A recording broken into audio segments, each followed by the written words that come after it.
Okay, so it's just after 12 noon, so we can call the first meeting of the Community and Protective Services Committee to order. And first order of business, I will look to committee to see if there are any disclosures of pecuniary interest. And I am seeing none. And so, first off, I would like to say that the City of London is committed to making every effort to provide alternate formats and communication supports for council, standing, or advisory committee meetings and information upon request. To make a request for any city service, please contact accessibility@london.ca or 519-661-2489, extension 2425. The first thing that we must do as this new committee is select a vice chair. So I will look for nominations from committee for vice chair. Councillor Sully. I'd like to move Councillor Sean Lewis, or Councillor Lewis. Okay, we have Councillor Lewis nominated by Councillor Sully and seconded by Councillor Hillier. Any discussion or any additional nominations? Are you on board with that, Councillor Lewis? With thanks to my nominator, I will stand. Wonderful, and I'm not seeing any other nominations coming forward, so we can put that to a vote.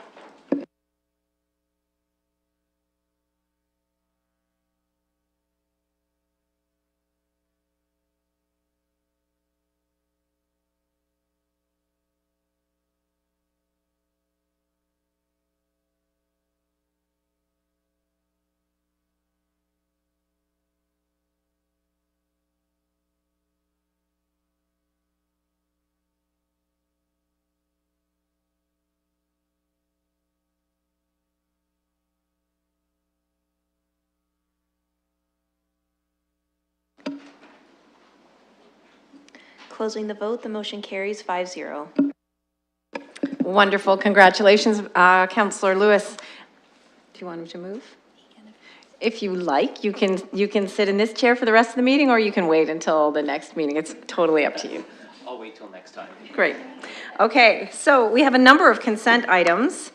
We can move all of those items en masse, or committee members can select an item to pull if they would like to discuss it in length. If you only have a quick question or a comment on one of the items, we can still move them as a bulk. But if there's expected to be some kind of debate or a long discussion about an item, we should pull it. Councillor Lewis. I'd like to pull 2.5 and 2.9, please. Anybody else? Okay, with that, can I have a mover to move the remainder of the consent items? Councillor Lewis is moving the consent items minus 2.5 and 2.8, and Councillor Pelosa is seconding that motion. Any discussion on any of those, or questions, comments?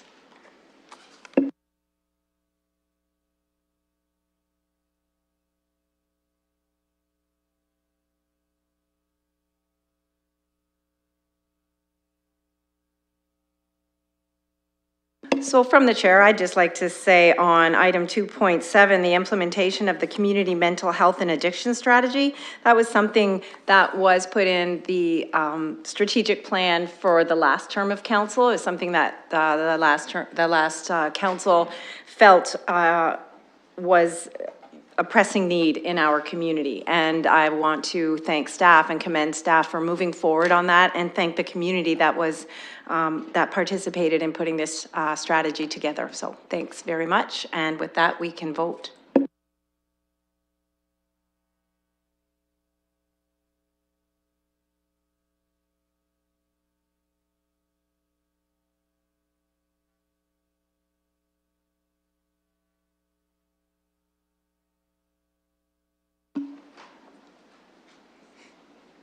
Closing the vote, the motion carries 5-0. Moving right along, we have item 2.5, and Councillor Lewis, you pulled that. Thank you, Madam Chair. Committee members, I'd actually like to move that we refer this item back to staff for additional information. quite a number of community members contacted me over the weekend, as well as organizations, including the Ontario SPCA. There's a lot of information that's been provided to us by them that I certainly have not had time to fully digest. I suspect the same is true for you. So I would like to refer this back to staff for additional legal advice, particularly noting that two of our communications noted that changes to the Municipal Act recently have changed the definition of animal for municipal bylaws, and I'd like to get some further legal advice on that.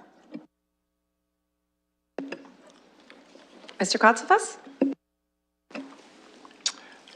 Through the chair, we're at your whim, so if that is the direction of committee and council, absolutely, we could report back in January on that. So I'll leave it to you for a debate. Councillor Pelosa. Also a request to staff, it's my understanding that there's currently a change to provincial legislation that they're considering, as I spoke with MPP Peggy Sattler on the weekend, so waiting for her office to get back to us, and would like staff to follow up on what they're talking about, just to make sure we can be in line with it and not increase our workload unnecessarily. Thank you.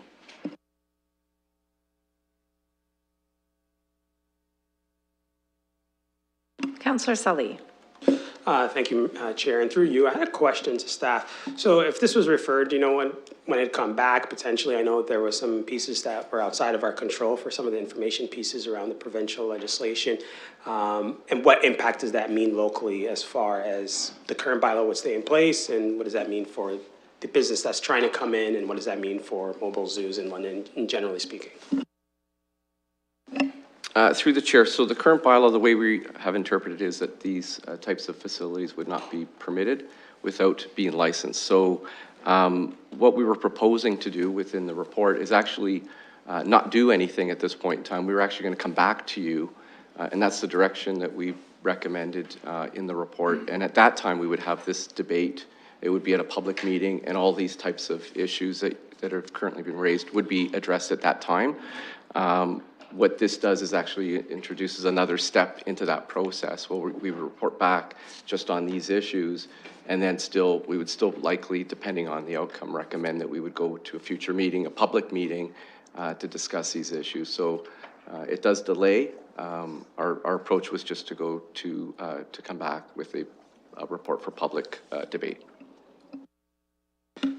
And so through the chair, so if we were to go the original route, did you know, have a time frame when that public report and public meeting would take place?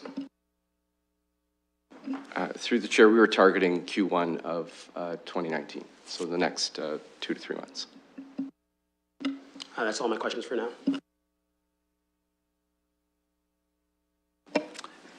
Through you to staff, Madam Chair, and perhaps this is just rookie naivety here, but I'd also like staff to provide some information on how this affects what I'm going to call working animals. I noticed that Class 7 animals like hawks and eagles are mentioned in there specifically, and yet I know that just last year the Chamber of Commerce honored a business operating in the community that's using falconry as a means of pest control in and around an operation near the airport. So I'd like to know how the bylaws are going to impact working animals, not just animals that are on display for educational purposes in a zoo setting.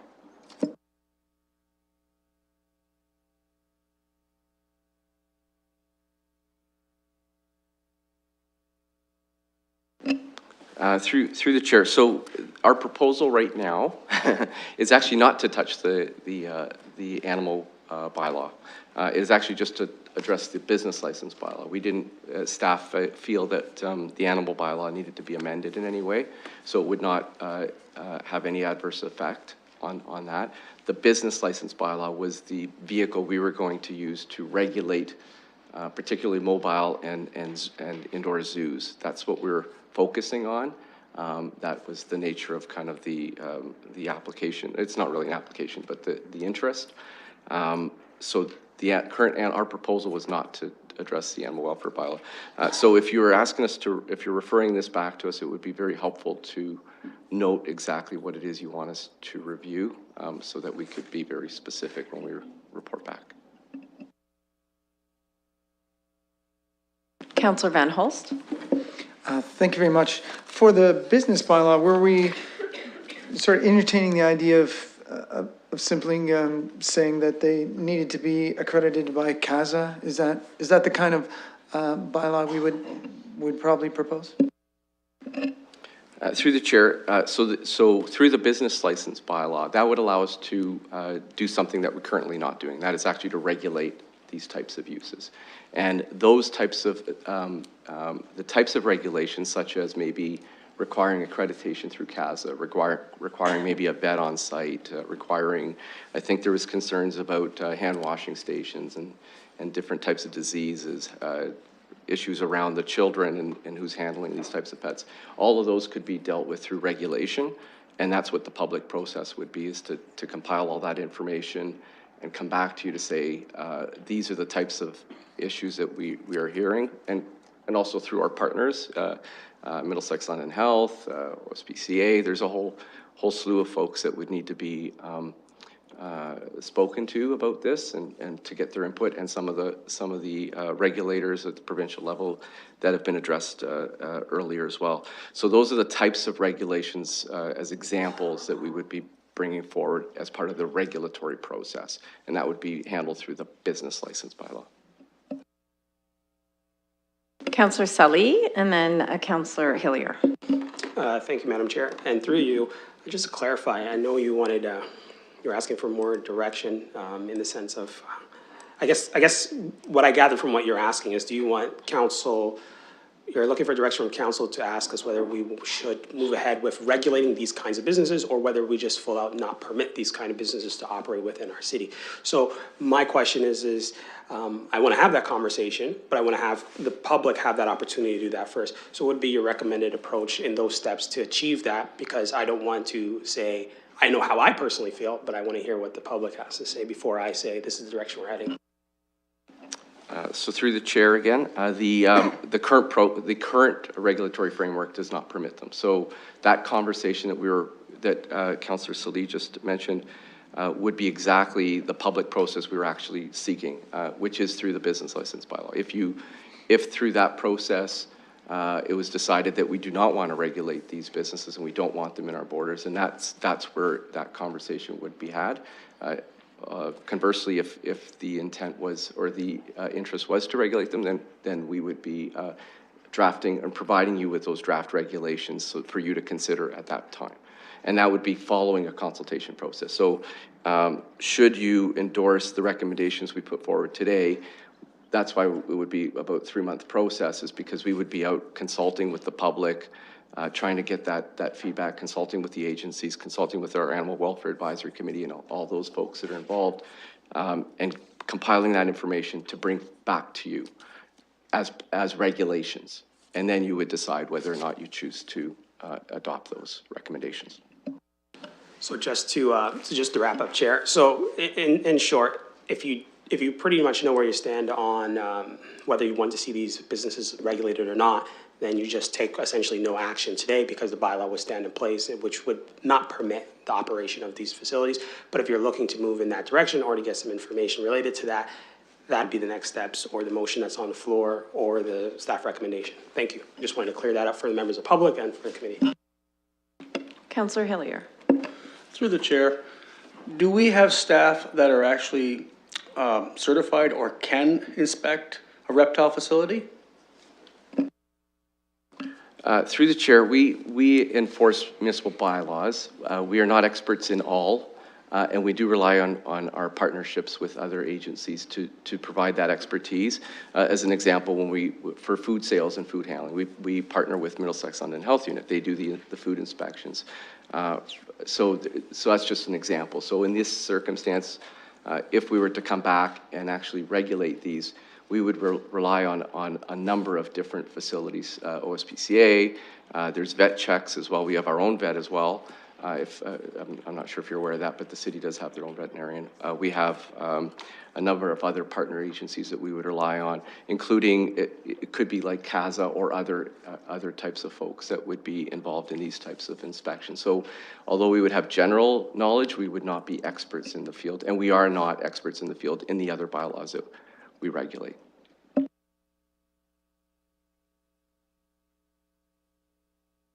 Okay, so the motion on the floor right now is referral. We've heard from staff.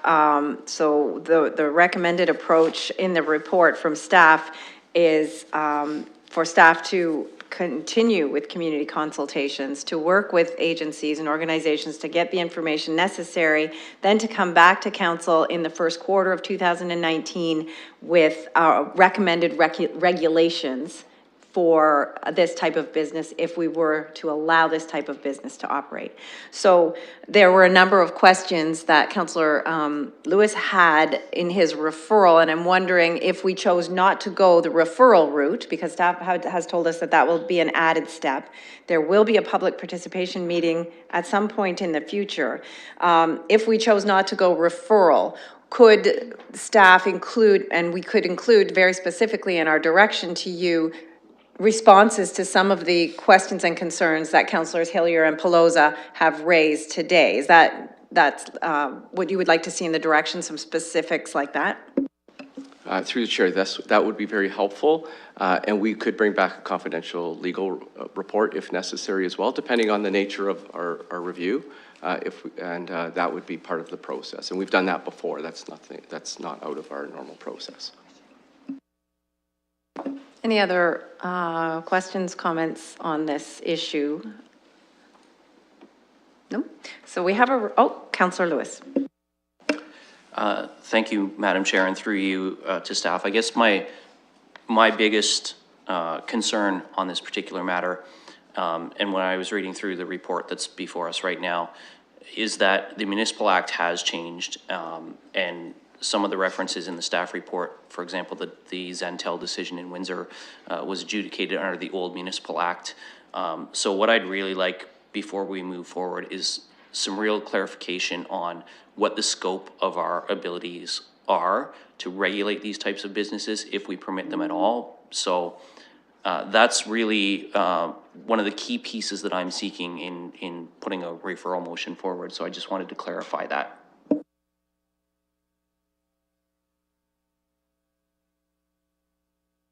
So through the chair, we have not done that analysis yet, so there's different ways to do that. You could do a referral just specifically to that, or again, as part of our review, we could bring that back as well. If we find out something such as there's been a change, it doesn't necessarily mean that there's a change in what we're proposing. It could be a different way to look at it, but so that could be part of the report back at that time, at the same time.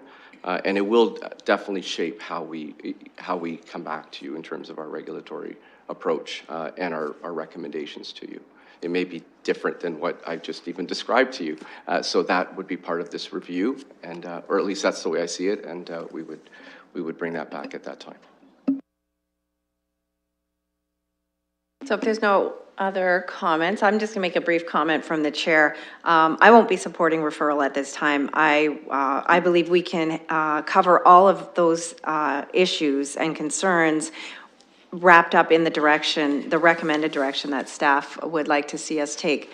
I think staff are about to do a review. We can ensure that they do the most thorough review possible, and then we can make the decision on whether or not to regulate this type of industry or to continue to prohibit this type of industry here in London. But I would like to see this move along quickly. The community has concerns. I think eliminating an extra step is better for the community and allows them to deal with staff and give direct input into this kind of thing. I also know that the community reacted very quickly on the weekend. It felt sort of like last minute, like they didn't have a lot of time to give us, council, their input. And with a longer review period, it will allow the Animal Welfare Advisory Committee and the community in London itself to get all of their the facts before council members that they would like to see us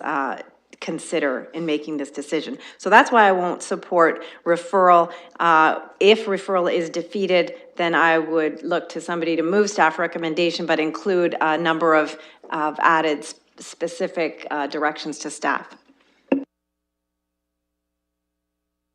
And with that, I think I can call the question.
There is a little glitch in the system. Another glitch.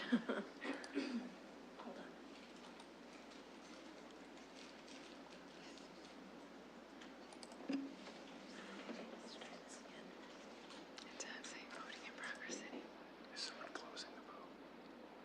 Okay. I haven't touched it. I don't know what's happening. Has everybody voted? No, not yet. Okay.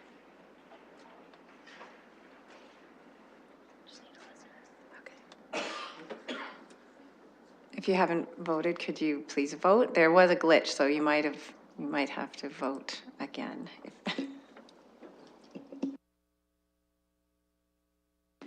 Closing the vote, the motion passes 3-2. Okay, so that was, that's been referred back to staff, and we can move on to item 2.9, municipal implementation of legalized cannabis, and that is also you, Councillor Lewis. Thank you, Madam Chair, and through you to the committee members. Reading through the staff report on this, I wanted us to have an opportunity to have a discussion before this moves ahead to council. I think this is an important issue, and it's also one that Sorry, is... Councillor, can I interrupt you for a second? Absolutely. The chair has to admit that I made a mistake on my last vote. So I'm looking for a vote to reconsider that last vote. Councillor Sully, and can I second that? Can I get a second on the, Councillor Lewis is voting to second that.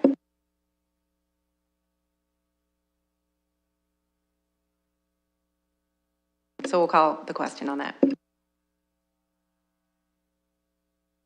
Sorry, Madam Chair, just to confirm, is this for reconsideration or is this just on the vote again?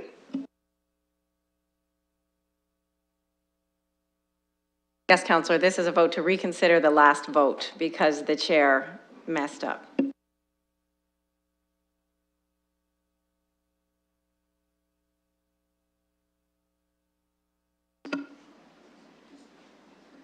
Closing the vote, the motion carries 5-0.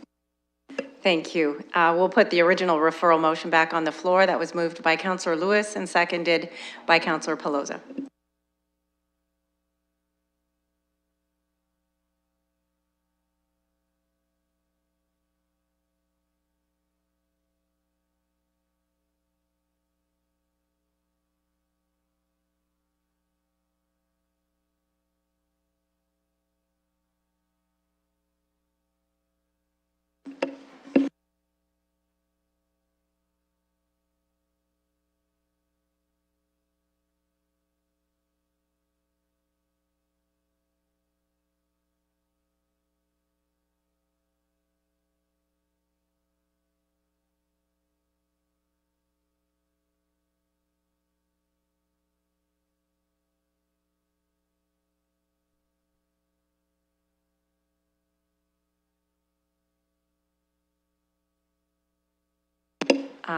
You can indicate. No, he got it. It came You got it in? Okay, it went through. Thank you.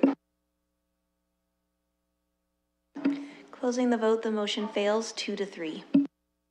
Thank you, committee, and thank you for helping me correct my mistake. So we have the, no motion on the floor now. Would somebody like to make a motion, move the staff recommendation, add some extra direction to staff?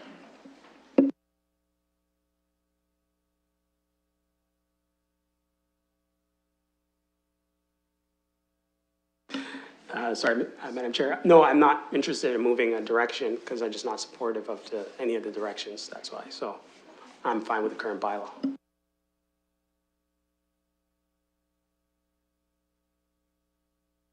I'm looking for which direction the committee would like to head in. If it's helpful, I'm happy to take the chair or the vice chair for you if you wanted to move something, just because I know you mentioned earlier you had an interest of moving the staff recommendation, if that's helpful. You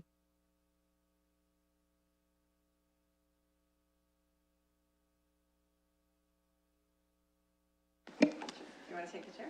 If you want me to, I can switch seats with you, but if you want to stay where you're seated, I'm happy to keep an eye on the speakers list from here. Right. Well, before I cede the chair, I'd just like to see where the committee wants to go on this. We had a referral. The referral got defeated, and I would support the staff direction, but I'm not going to move anything until I see what's going on with committee.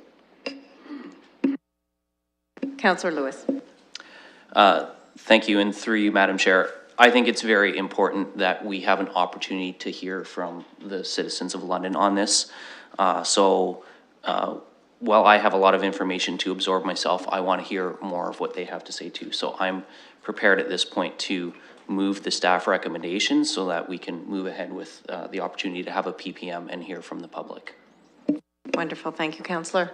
Deputy Mayor Helmer, welcome. I just want to point out, Deputy Mayor Helmer's here.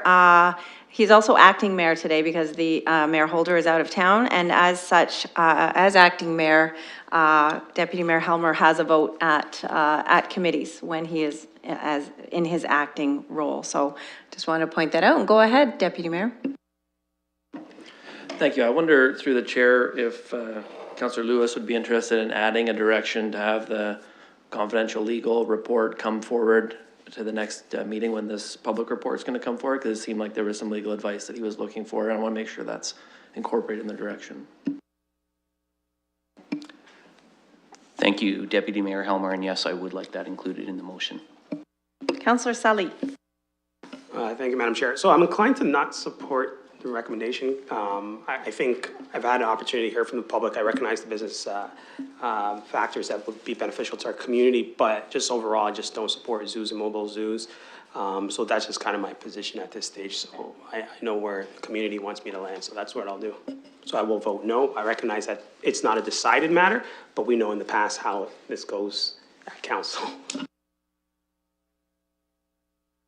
Any other comments?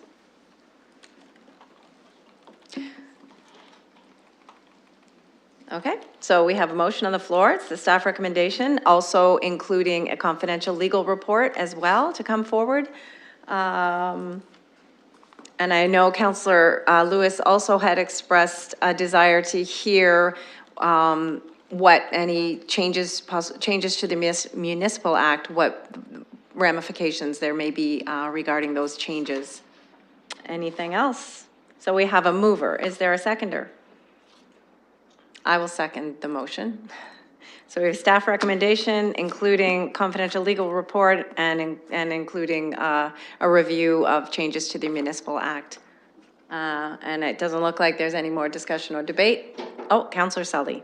I just wanted to say one more thing, just so the members of the public, because they don't see the motion that's going to be before the floor, so I thought it might be helpful. So that A is going to be that the staff is reported, or be received, but then the second part that the public should be aware is the civic administration be directed to draft bylaw amendments for consideration at a future meeting at the Community Protective Services Committee to regulate zoos, fairs, exhibitions, and circuses. That's why the Part B is why I don't support that. Part A, I have no problem because it's just a receive. Part B is indicating that I want to see staff put in effort and time and coming back with draft bylaws that would help regulate zoos, fairs, and exhibitions and circuses, which I don't support. So we can call those separately. We can call A and B separately so that Councillor Sully can vote differently. We're just trying to figure out the wording. The clerks are just working on the wording of the motion here.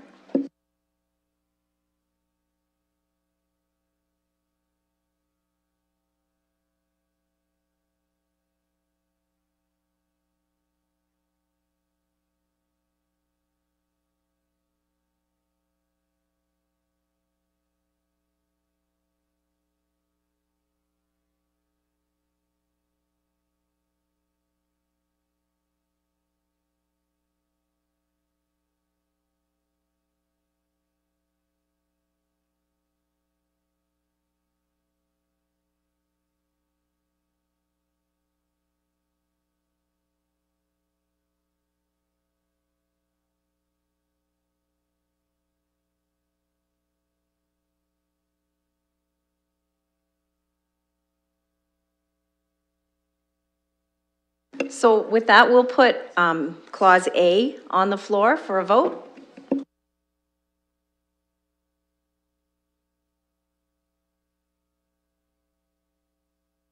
And A is simply a motion to receive the staff report.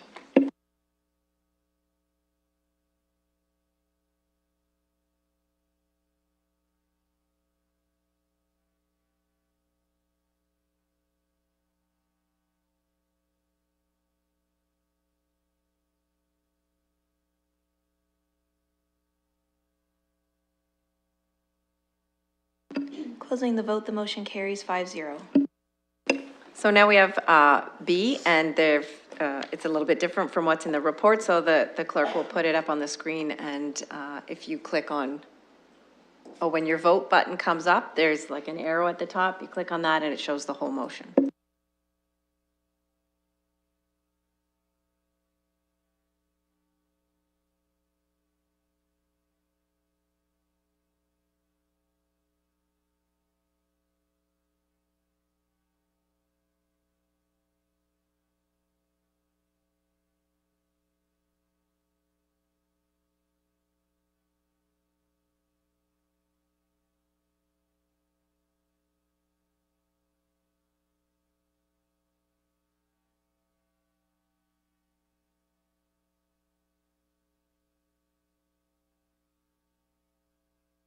Deputy Mayor Helmer? I'm in favor of that. I can't vote on the system, so I'll vote.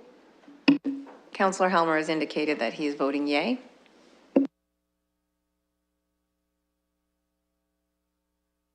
Sorry, Deputy Mayor Helmer.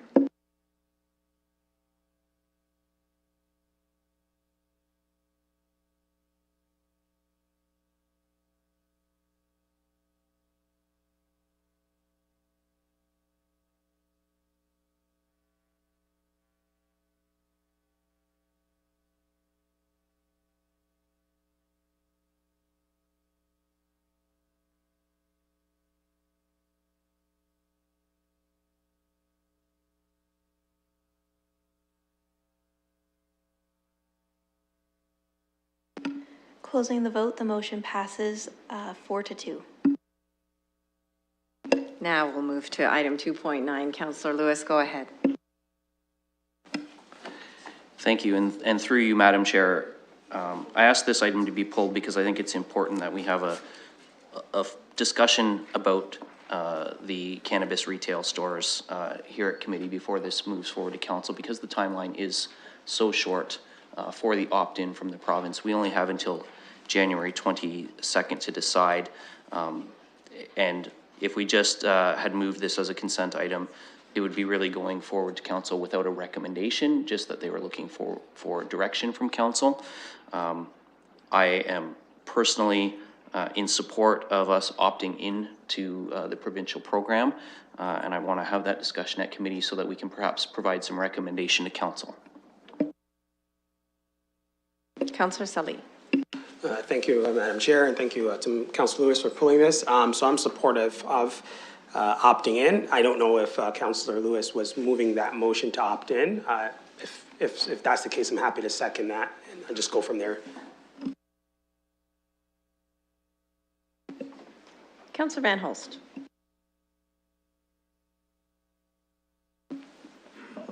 Oh, thank you, Madam Chair. I was hoping to be on the speakers list, and if there was somebody else from your committee who wanted to speak, okay.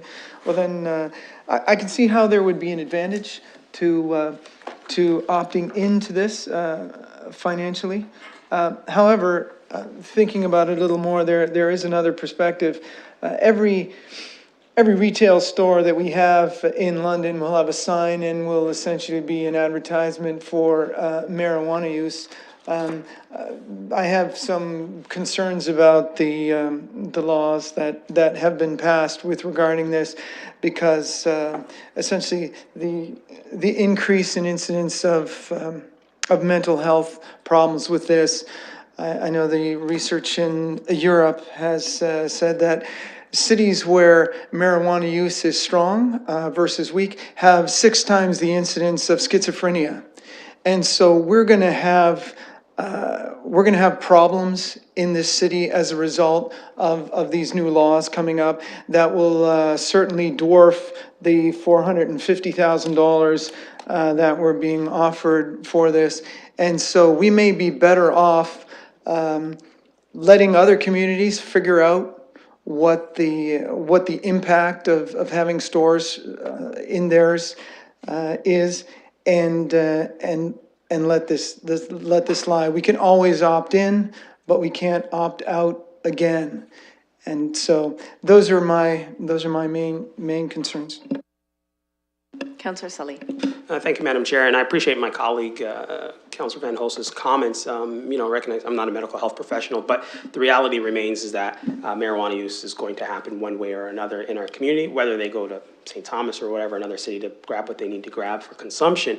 The reality is I find it that if we have a framework that works for us, that fits for London, where we can have, more controls in place. I think part of the reasons why it was legalized was to make sure that it gets out of hands of youth. And I think by having operating businesses that are reputable and follow provincial regulations, but also work within the city guidelines. The other thing I want to mention is I know it's only $400,000, but that's kind of a significant amount of money to our resources, because if not, we're going to be, whether it's London Police or whether it's our city bylaw officials or the health unit, running around and chasing and trying to enforce these bylaws or rules around places right now that are operating outside of the regulations. So in my opinion, it's a waste of resources to do such, and I think it doesn't make sense. And I think we need to move and modernize our kind of approach when it comes to this industry. And I think for us to just kind of opt out, just kind of really just leaves London in a limbo, because when every other community around you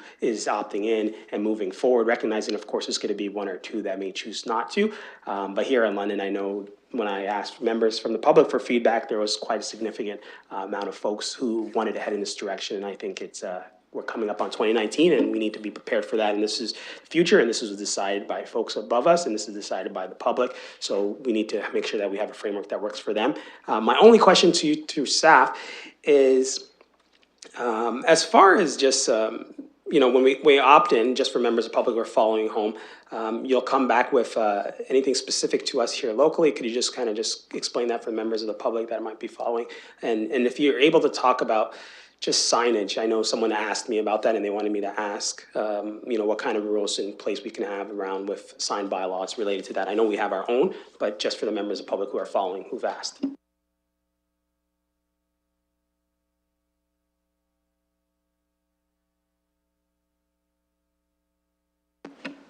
Thank you, and through the chair. So the option for municipalities, the decision is that if no council decision is made, or there is a requirement only to pass a resolution to opt out. There is no requirement to opt in officially, and that municipalities that do not make a decision on it would be by default considered in the cannabis retail regime. In terms of, there is some components from the Alcohol and Gaming Commission of Ontario with regards to signage for, and I'll speak only to the piece around when applications have been submitted. So, and perhaps Mr. Kotzvis could add to this after. So the notification of applications that would be made, the physical signage is required to be posted. Again, this is through the AGCO that would be posted at the site where the application for a license for retail is in question. The AGCO will also post all application requests online as well through their online portal. And at that time, the municipality, along with its residents, have the opportunity to provide written submissions to the AGCO on matters of public interest that are set out in the regulation. The time requirement for those written submissions is no later than 15 days of when that initial application is posted. With regards to signage for once a retail store is in place, should it be, I'll let Mr. Kotzvis answer that. Through the chair, the AGCO is going to prescribe certain storefront requirements in terms of, just like they do now with tobacco sales and others, that how the look and feel of the store will actually work. They want it to be more discreet and a little more blacked out, including internally how they'll function with displays and how people can actually access the product. The use of that they've defined it as retail use, and generally speaking, they still have to comply with municipal regulations regarding retail uses. You just can't discriminate between one type of retail and the other. That's what their new legislation is prescribing. So generally speaking, the retail component, gross floor areas, where they can locate all of that, as long as we're considering them as retail uses, they would still be subject to our zoning provisions for retail. And we also do have other regulations like our sign bylaws, so they would still have to consider those as part of a retail component. But again, that's layered onto what the provincial requirements are, which prescribe basically the look and feel of these stores as well. And just to wrap up, so that was very helpful to the chair. I guess the last question I had was, from what I gather, it's really, province is going to do what it's going to do, the AGCO, all those places are in place now. From a city perspective, there's nothing that we are essentially, if we opt in, are going to slow the process. Like, we're prepared, we're ready to meet that deadline or that date of April 2019. That's just the only question I had for the community, that we here locally are ready and prepared for that. Through the chair. So we have established a working group which includes partners from across our organization, as well as the Middlesex London Health Unit, London Police Service. It also includes fire and many of our other partners. So there are a lot of unknowns at this point. As is noted in the report, there was an initial assessment completed earlier in 2018 with regards to the cost implications. That assessment was done based on the public regime for our retail stores. So we will continue to monitor what the costs are and how those would be allocated as the rollout occurs. It's the legislation indicates that retail stores that would begin in April of next year.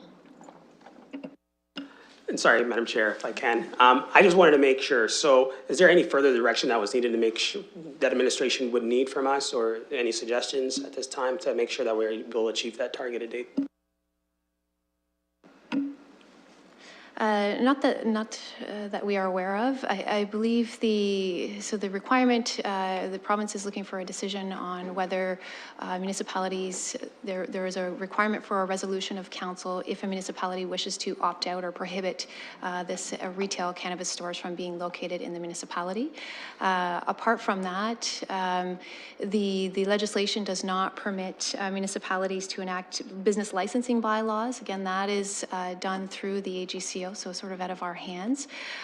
Council may wish to consider as the monitoring and assessment of the impact of legalization in our community.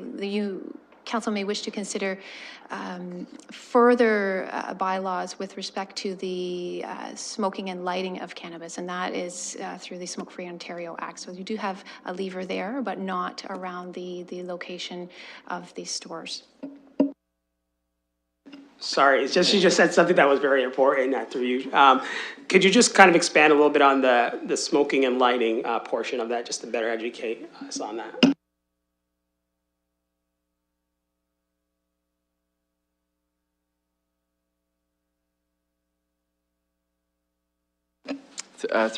Through the chair, currently the way the road regulations are working is that basically it's under the Smoke Free Ontario Act. So anywhere where you can smoke cigarettes is pretty much at par with the lighting of marijuana as well.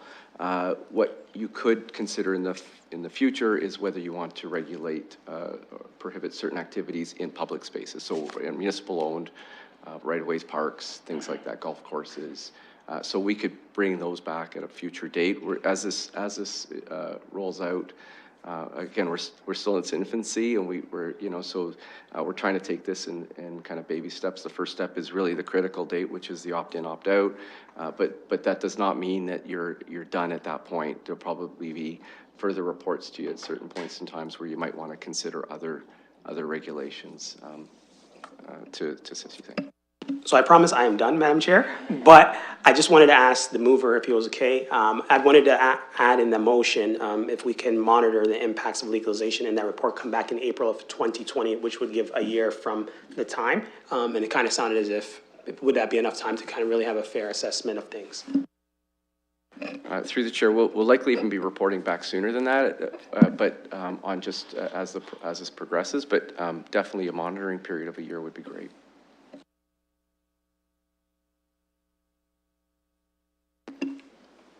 Wonderful. Okay, Councillor Lewis.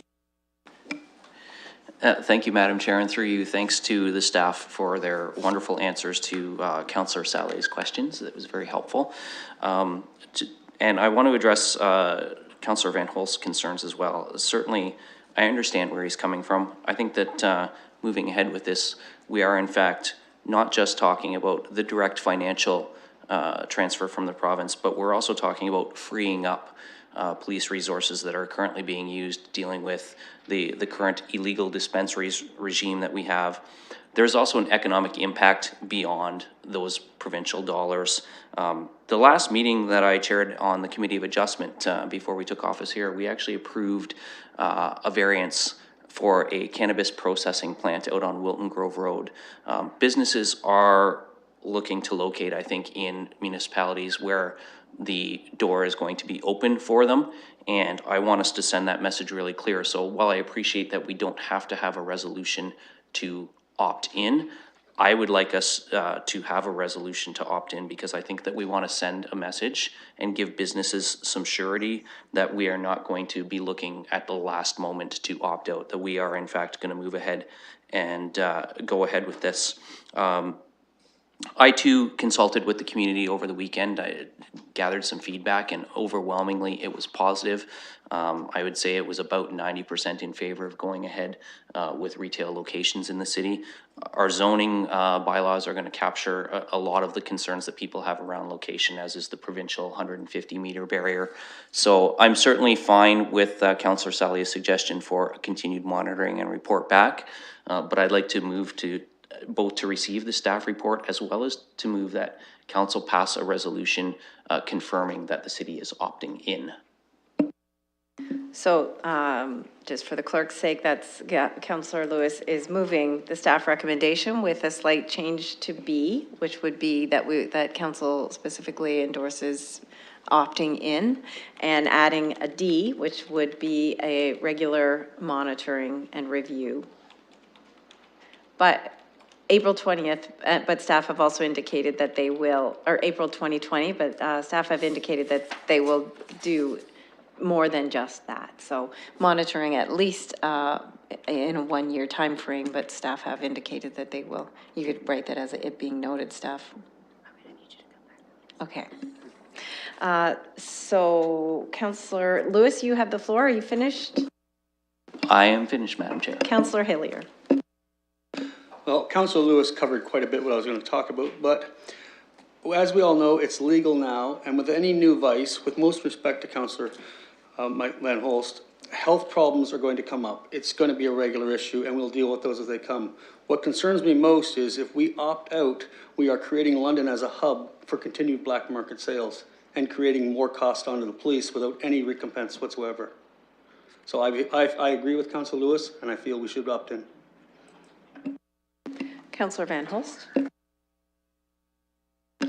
Thank you much, and all very good points. The other point I'd like to bring up is, one, I hesitate to do things in order to send a message, just because we got, burned a couple times last council for trying to do that. And I also like to give as much time to make a decision as possible in case new information comes up. And I'm saying that just from a decision-making standpoint, not necessarily from I'm not trying to use those in this specific instance to debate against the councillors, but I just bring up those points. Thank you. Any other discussion? So the clerks are working on the wording of the motion here. I have a question to staff. So it's my understanding that the regulation of cannabis use will fall under Smoke-Free Ontario Act. Under Smoke-Free Ontario, is that where there are regulations within stores, retail outlets, as far as displays not being allowed in stores for cigarettes? So I'm wondering if those same kinds of prohibitions will apply to cannabis.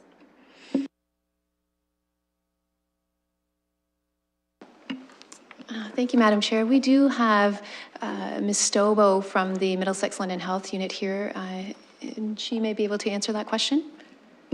Thank you, and it'll be like deja vu for me because I think I had the same presentation at the Board of Health. So come on down, welcome. Hello, thank you. So through you, Madam Chair, under the Smoke-Free Ontario Act, that is where the rules exist for how we display, promote, advertise tobacco products, and how we display and promote vapor products. Cannabis is going to be regulated not under this. So the Smoke-Free Ontario Act regulates the use of cannabis, whether it's for medical purposes or non-medical purposes. But any of the rules about retail, that falls under separate provincial legislation, which is all around the licensing of the stores, the operations of the cannabis retail stores. We're monitoring that closely to understand what that's going to look like. From what the health unit has been advised is that they are looking at trying to implement a provincial system that closely mirrors tobacco legislation, because they are wanting to restrict promotion of cannabis use. They're wanting to ensure that young people aren't able to easily look inside a cannabis store and see what product is available. You would have to be 19 years of age to be able to enter a cannabis store. So while it's not a publicly run store system, these are private storefronts that will operate under provincial guidelines, rules, and regulations so that there is a consistent framework that all of these stores are operating under across the province. Thank you very much. Anything else from committee? No. Okay. So I agree with the comments from Councillor Lewis and various committee members. This is happening. It's legal. You can already buy the product online. It's the same as with a lot of Councillor Hillier, I believe, mentioned social vices. They're happening in London, and the province is offering resources and funding to help us address or mitigate those social problems that come with this kind of product. And I think we're going to have those social problems, and if we can get some funding to help address them, then we can't turn that down. So with that, I'm not seeing any other comments, questions, debate, so we can call the question.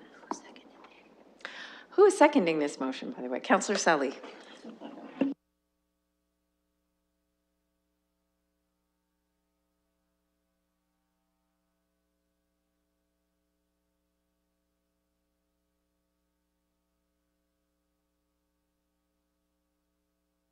Deputy Mayor Helmer.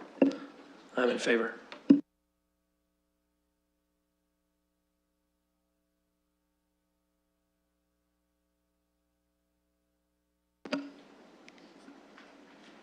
Closing the vote, the motion carries 6-0. Wonderful. We'll move on to the scheduled items, and we have 3.1, which is a public participation meeting regarding administrative monetary penalty bylaw. Can I have a motion to open the PPM? Moved by Councillor Lewis, seconded by Councillor Sali. And we'll call the question.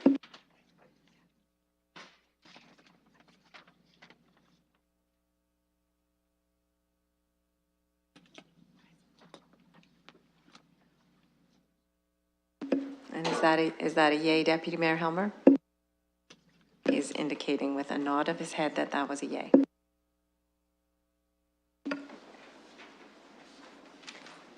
Closing the vote, the motion carries 6-0.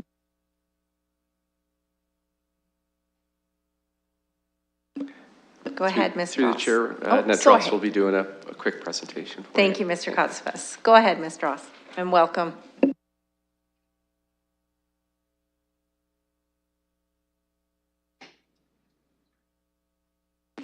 Is it on screen? So if, members, if you just press that little button there with the green circle around it, the one that's right on your desk, that will bring up the on-screen presentation.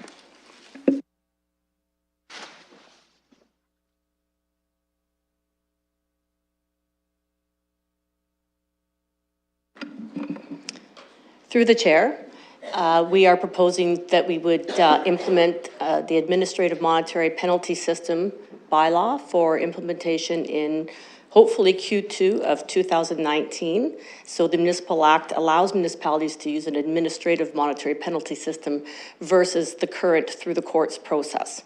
It streamlines enforcement processes, and it's considered a service enhancement. Violations are no longer disputed through a backlog court system. So it's more efficient, it's more effective, and it's controlled through the administration. There's going to be a number of measures that will be put in place to make sure it's fair, it's balanced, it's transparent.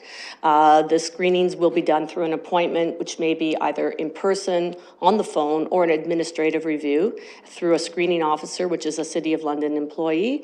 And if the violation is not, the dispute is not resolved, it can also be reviewed by an independent hearings officer. The city would like to move to more bylaw violations rather than strictly parking. So for things such as noise bylaws, dogs running at large, it just makes sense to get it out of the court system. We've already taken a number of initiatives in parking services over the past few months.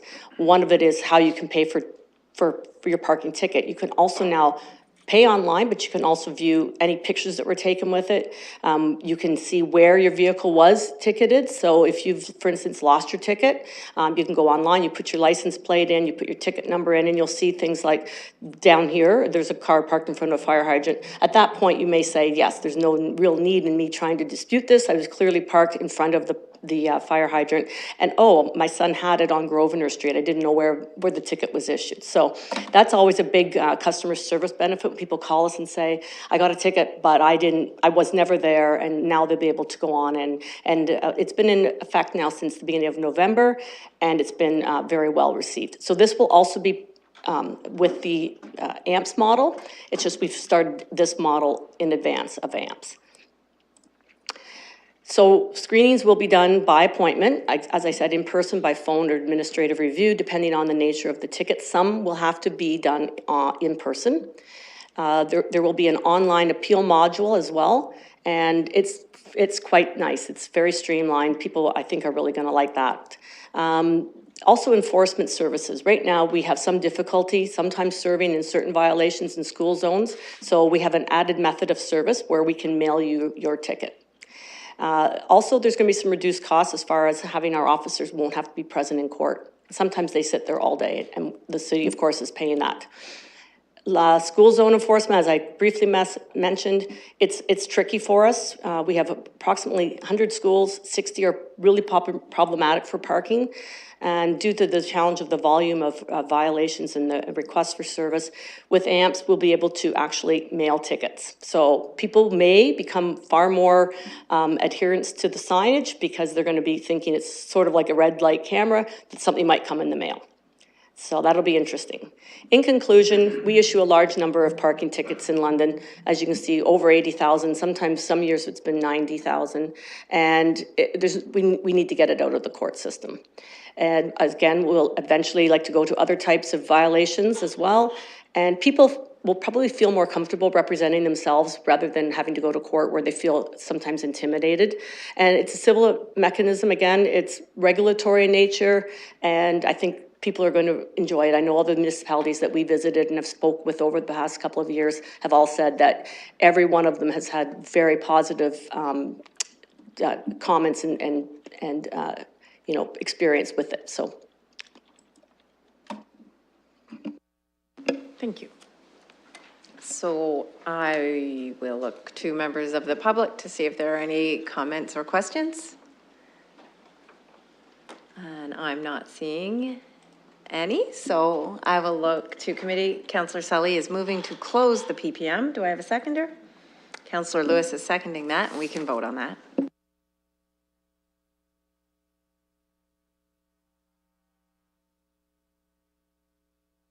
Deputy Mayor? Yay.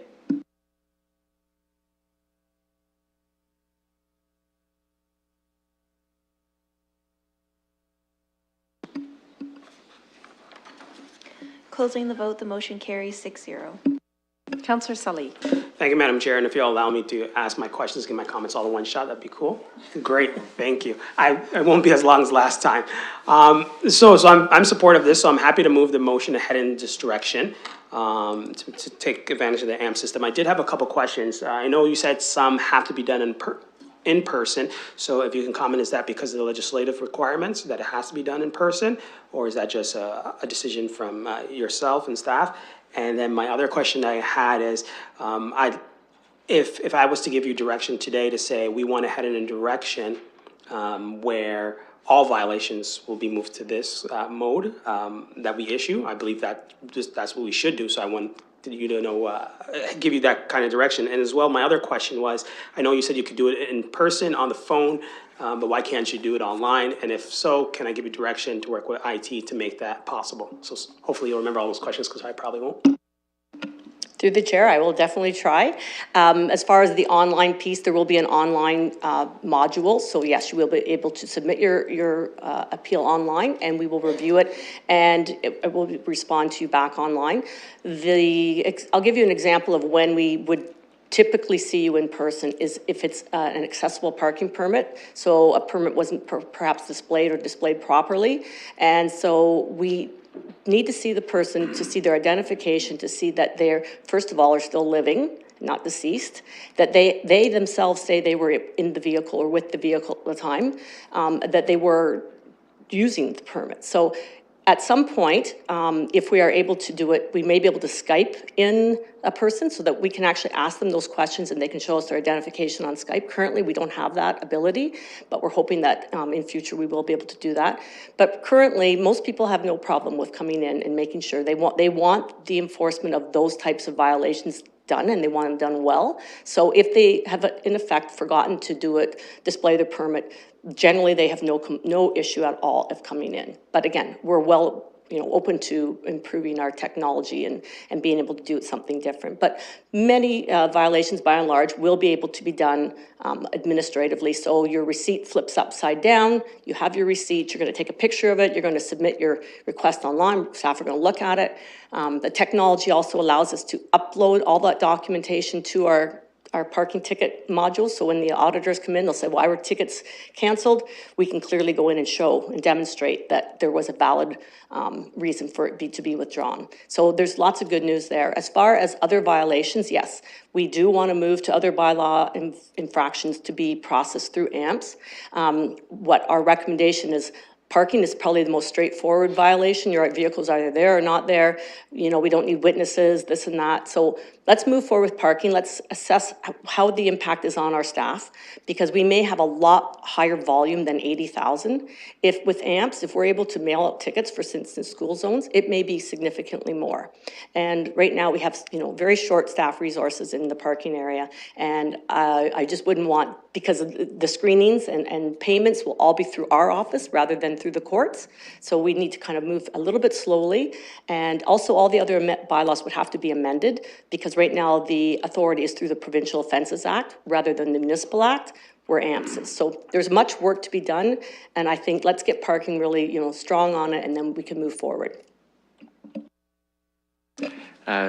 Through the chair, and I do appreciate the councillor's enthusiasm, but I do concur with my colleague that we do need to measure this and take our time to get through it. There's a significant undertaking to do exactly what is being requested, even in parking itself. Parking, we're fortunate that the modules that we purchased actually do have, like they were built in anticipation of AMPS and actually are functioning with AMPS in other jurisdictions. Some of the other softwares that we use do not, and so it is a significant undertaking to move to this model from our current system. We will get there, and we need to figure out which ones we want to go there, but that'll be in time.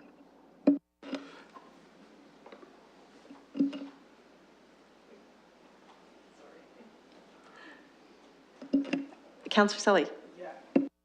Thank you, Madam Chair. So my concern is, I recognize that it's going to be a lot of work and a lot of undertaking, but even when we talk about the AMP system and the parking, we're many, many years behind other cities that have been doing this for quite some time. So I just don't want to just start to catch up. I recognize that it's going to take more resources and times, and I'm okay with that, because I think we need to just start the lead in this area when it comes to apps, because it's a huge benefit. I noticed the one example, you mentioned about, people who have, handicap passes on their vehicles. I think that population is the population the least I would want to bring in, recognizing that, of course, some of them will be okay, but it's always going to be a physical challenge for those people that have to come all the way downtown to prove that they're those people who are living with disabilities. So I'm not necessarily a fan of that. I want us to engage in those technologies, find the resources that we need to do that, so that we don't have to have someone living with disabilities. So my question to you in response to what you're asking, recognizing that it's a significant undertaking, so what kind of direction can I signal to say we want to get there, recognizing that there might be some impacts that you might not come back right away, but just a signal to allow you to understand that this council wants to head in that direction, because I don't want us to continually on this front be trying to catch up, because I think Ottawa has been doing this for at least 5, maybe 10 years, I don't know. So I just don't want us to be even further behind. Through the chair, you could add another clause, like a clause E, to direct us to report back at a future date. Maybe it's after the 12-month period with potential application of AMPS to other bylaws that are enforced by the city. So we would come back to you maybe after a 12-month period and give you a report back at that time with other proposals, or sooner. I mean, it's up to you, but it is a bit of an undertaking to even just do that review. And Madam Chair, so that was half of the question. The other question was about the IT piece. I know you were kind of talking about it, but I just want to confirm, because I know eventually we'll get an example of someone to say, why am I the only person who has to go in to prove my identity, and everyone else can do it online, and I'm someone who's living with a disability in that scenario, and of course, we can't interfere at that point, but they'll call me and be upset with me that I voted in this direction. Through the chair, so the parking ticket system is actually, we're looking at all of those types of issues right now, and Annette has done phenomenal work in that area in trying to streamline those concerns, and we've had our own internal discussions even about exactly what you just mentioned, and about folks, particularly vulnerable populations, having to come into the POA office to, and that's one of the reasons why actually we closed the inquiry section. We're trying to not have those people come in if possible. So we're working towards that system, so that's I guess my quick response to that concern that you have, and we'll continue to strive to eliminate those types of barriers. So then I don't want to, but because I know I want to put up Part E. So I'll do the Part E, which would be that report back around the AMPS for all the violations, but F, which would talk about ensuring that we work towards getting those IT technologies in place, because my fear is that, you know, as our responsibility here, and, you know, we always hear from members from our accessibility advisory committees, and they've really educated me, and I think that it's important to let them know that we're supportive of that direction, that, you know, the council wants to head in that direction, and the technology and the pieces will fall in place after. Councillor Lewis. Thank you, Madam Chair, and through you, first of all, to staff, thank you for the presentation. I'm actually quite excited, and I will be supporting this. I think members of the home and school associations in my ward are going to be delighted to hear that this is going to simplify school zone parking, because it's a complaint I've heard already after only a week on the job. So I'm happy to see this moving forward, and I would concur with Councillor Saleh. The faster we can get other stuff online, the better, recognizing that there is some staffing and a financial impact on that. Mr. Kostas? So my apologies through the chair to Councillor Slee. I didn't really get at his question on the IT. So with any of these types of systems, you can appreciate there's significant. There's financial, there's physical resources, there's systems, there's all sorts of components. So with E and F, I think what we could do is report back on where AMPS would be suitable to be applied in our other bylaws that we do enforce, and with that we would report back on what the actual implication is with respect to financial and physical resources.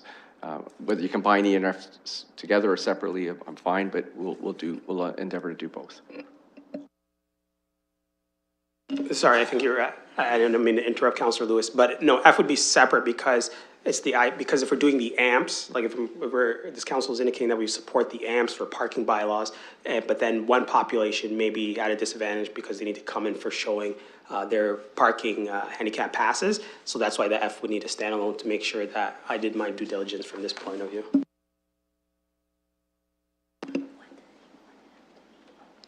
So F will be can you give us some, I know it's the IT part, but give the clerk some idea of the wording? Sure. So, and I know if I can't, and stop me if I can't put it in this way, but to ensure that the committee heads in a direction that IT technologies are in place to ensure that there's, I guess, equity in being able to, I guess, screening officers to deal with people living with disabilities so that they don't have to come in. I don't know if we necessarily need to go that far and mention those pieces, but I just want to make sure that the IT technologies are in place to better deal with people living with disabilities, I guess, if that's shorter. I don't know if I'm kind of rambling on, but I just don't want to have that situation arise, because I know it will arise, and then I'll send you an email because I can't do anything or I'm not allowed to touch it, and that's a problem, I think. So I'm not sure how to properly capture what I'm trying to get at, because I know you said that's an in-progress piece, but I just want to make sure that I could say to constituents that we're on top of that. Councillor Lewis? I think if I can maybe help with that, for part F, if this wording would suffice, that staff be directed to investigate and report back at the earliest possible opportunity, information technology options to allow people with mobility issues to report to screening officers online. Or even, I guess we're all sort of working on that. Did you hear Councillor Lewis's suggestion? So you had been very specific about reporting to screening officers online. I had something in there a little bit more vague, which was limit the barriers to people living with disabilities. But the first part of your wording, the clerk would like to hear it again. That staff be directed to investigate and report back at the earliest opportunity on available technology options. And I would certainly be amenable to your suggestion, Madam Chair, about just limiting the barriers.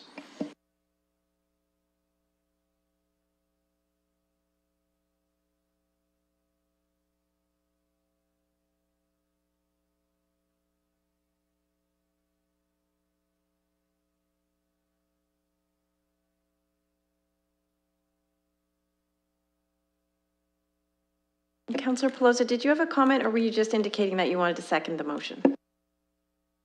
Go ahead. Thank you to staff for bringing this forward and including the transparency of the infractions and the work you're doing on that and the accessibility of Londoners coming to City Hall and bringing down barriers that they might be facing. My concern pertains to appendix or the Schedule A in the report, recognizing it's the provisions for our parking bylaw. I'm not sure if it's a takeaway staff could work on or how we'd move it forward. My concern with item number 14, that if a vehicle is obstructing traffic, it's a $60 fee. And when the same vehicle could be obstructing a bike lane as per item 96, it's a $40 fee. The disparity between how we're treating Londoners differently based on their chosen mode of transportation.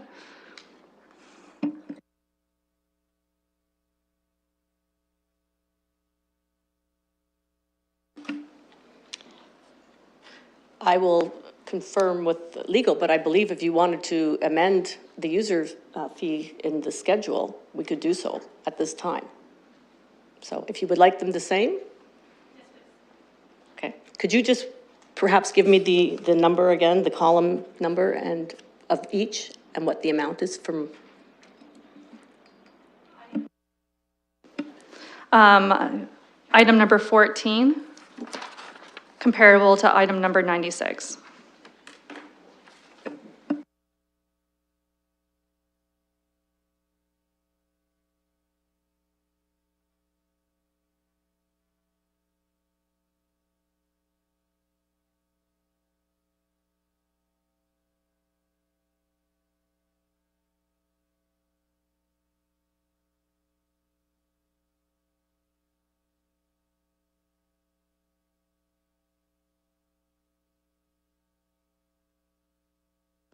Through the chair, so would the recommendation be to change, I just want to be clear, one of them obviously, is it to change 96 to $60 or is that, yes, thank you. Do we need that in our motion as well? So we need to add, so the mover is Councillor Lewis. Do you view that as a friendly amendment? Just add it right into your motion? Sorry, Salee moved it. And Lewis seconded? Okay.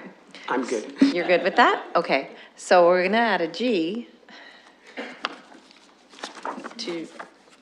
so G is changing the administrative penalty amount for item number 96 in Schedule A, which is park within reserved lane for bicycles, to change the administrative penalty amount from $40 to $60, so that it is the same as number 14, parking and obstructing traffic. Councillor Salee. Madam Chair, I just want to make sure that, I know you mentioned it, but in the G portion mentioned by Councillor Pelosa, that after you mentioned what the motion is, it be noted that the reason why is, I guess, the equitability of it. I think that's important to mention so that when people look down in the future why it was done versus it just looking like we're just raising it. So I just want to make sure that the language she was referring to was captured in that reason rationale.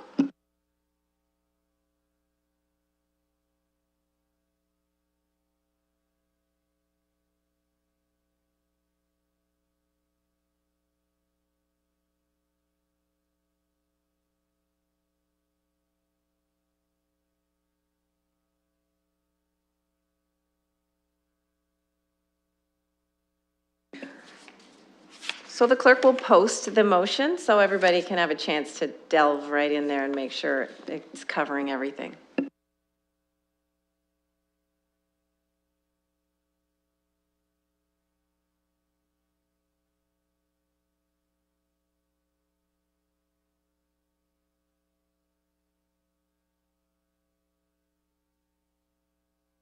So if you refresh your screen by clicking on current item, the resolution should come up there and you should be able to see all A through G.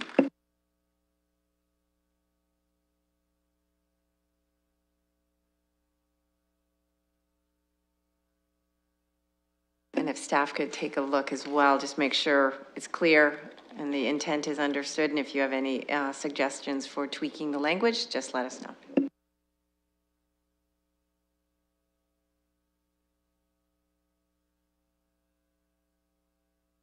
Councillor Sali, because you haven't spoken very much at all this meeting, go ahead.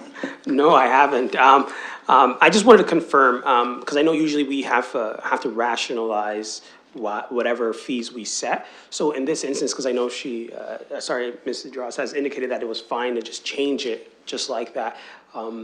Is there any kind of, would this be a problem for us, I guess? Like, I know if we set up a fine and if it's not cost recovery or something like that, I just wanted to make sure there's no issues with just changing it to $20 extra. Through the chair. So the point of an administrative monetary penalty system is that it's administrative. So typically in the past, we would have to seek the set fine through the province and they would approve it or not approve it and we would be notified. So with AMPS, this is now done by us. So we had a public participation meeting. The bylaw is through for your review and you're able to set it.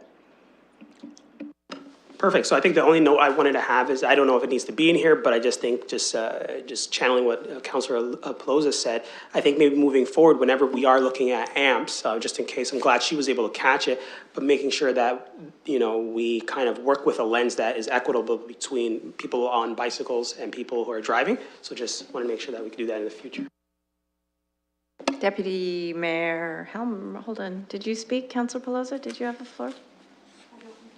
Did you, were you waiting? No, I'm good. Oh, okay, sorry. Deputy Mayor Helmer.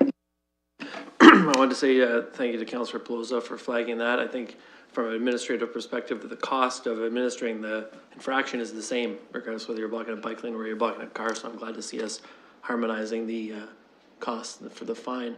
And for F, I just wanted to check through the chair to our staff. I know that this is a task we've tasked the civic administration, but that they will be consulting with the Accessibility Advisory Committee about that. It seems like we talked a lot about it, but we have a great group of people who have expertise in this area. I'd certainly like to draw on their insight as we're trying to figure that out. Through the chair, certainly we can use their resources. And I would also be conferring with our IT as well. I know they have a lot of projects before them, and I was lucky enough to get some of our projects pushed through in relation to AMP. So we will again be conferring with them on what possible resources we can utilize. Councillor. And sorry, Madam Chair, because my comment from earlier was a question I think Ms. Dross was trying to answer about whether we needed to put the language about bicycles and vehicles, all AMPs being treated equitably in the future. So if they do come up with changes in the future, that they're equitable, or did they need that fully captured in the future for any AMPs that are issued? Is that a question? Yeah. Through the chair, we took the existing set fines that were approved by the province and we just recreated them in the AMPs. So I thank you for bringing that to our attention. It probably should have been adjusted before we brought this forward. So I think that was a very good catch on your part. Again, we can bring these back at any time if we feel that something is not set or too high or too low, or that it needs to be of more serious nature. Generally, the higher the fine, it's because it's a more serious violation than, you know, strictly no parking on a street where there's no parking on one side of the road, whereas no parking in a traffic lane is usually more serious. So that's probably why it was increased as well. So thank you. Go ahead. Thank you. Through you, Madam Chair. I'll just add to that. The regulation only requires that the penalties not be punitive in nature and that they reasonably cover the enforcement. So that's the only limitation with respect to the amounts in the reg. Thank you, Ms. Anderson. So any other debate? We have a motion on the floor. Everybody's read it. It looks like everybody's good with it. It was moved by Councillor Sali and seconded by Councillor Lewis. And we can vote.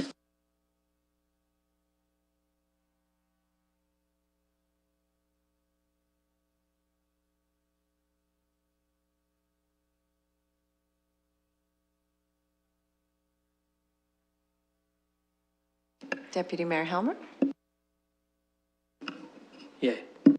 Lewis? Yay. Closing the vote, the motion carries 6-0. So we're on to item 3.2. And it is delegation by the community, is it a delegation? Community Safety and Crime Prevention Advisory Committee. Do we have the delegation here? Yes. There you are. Welcome.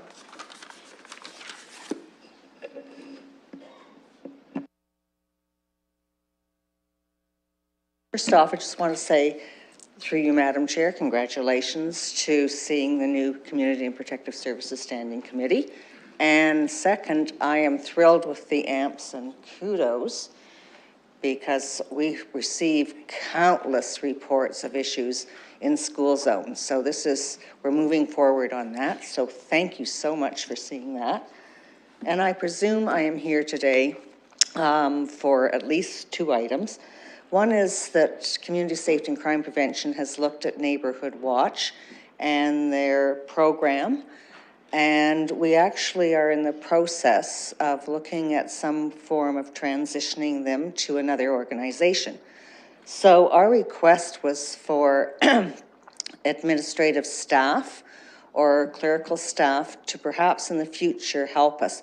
And I'll give you an example. One of the examples would be that they would be able on city letterhead to assist us with a letter that can go out to other organizations requesting their help, saying that they recognize what a valuable organization Neighborhood Watch London program is, and that they deem it's a necessary added value to London because it does reduce crime, and perhaps also assist us in looking at the police in offering support either by letter or verbal or meeting with a couple of the organizations that we have approached. At this point, I won't go into where we are with them.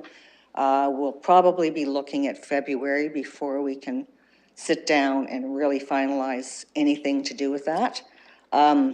We have informed Neighborhood Watch that all their records have to be retained for 7 years, that their office is still viable. I know the keys have been turned in, but the office is still at Elizabeth Street.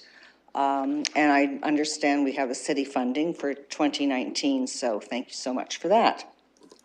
Are there any questions concerning that request?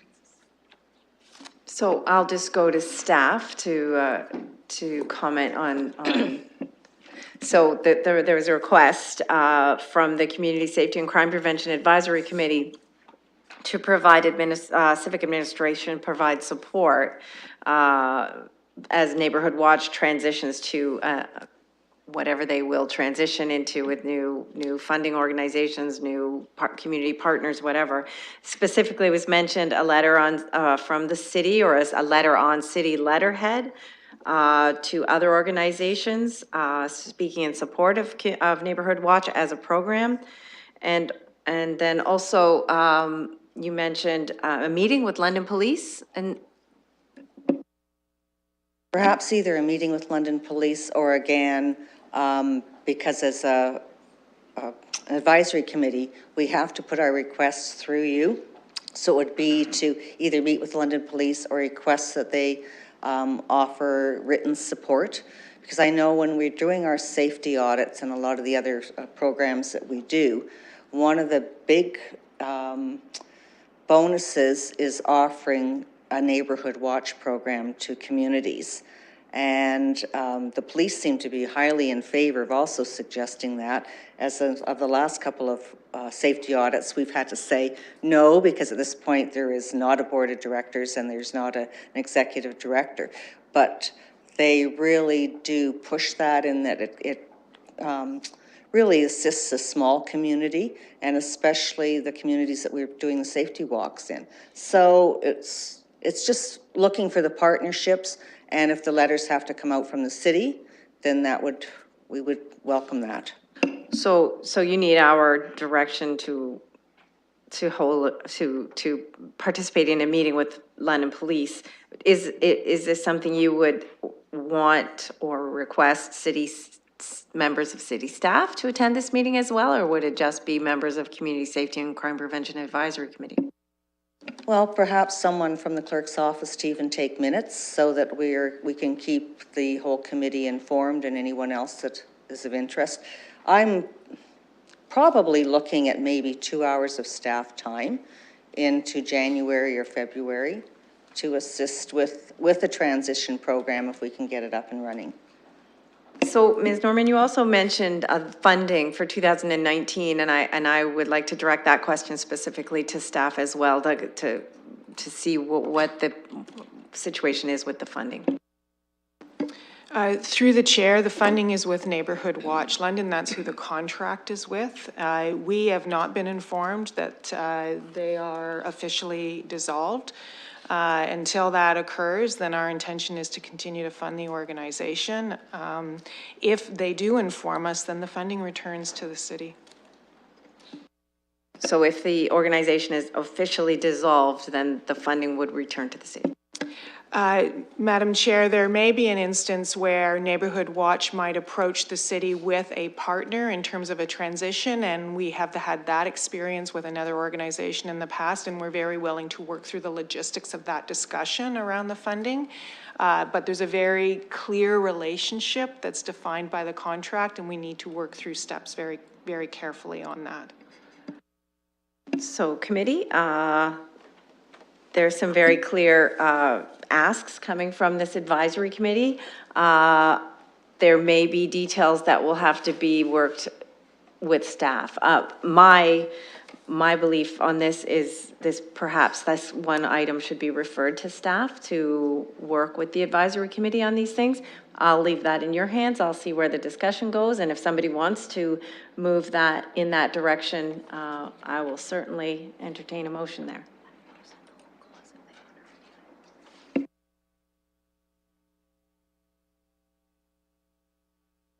Right, and there were a number of items in the advisory committee report so that we could entertain the idea of referring the entire report to civic administration for review.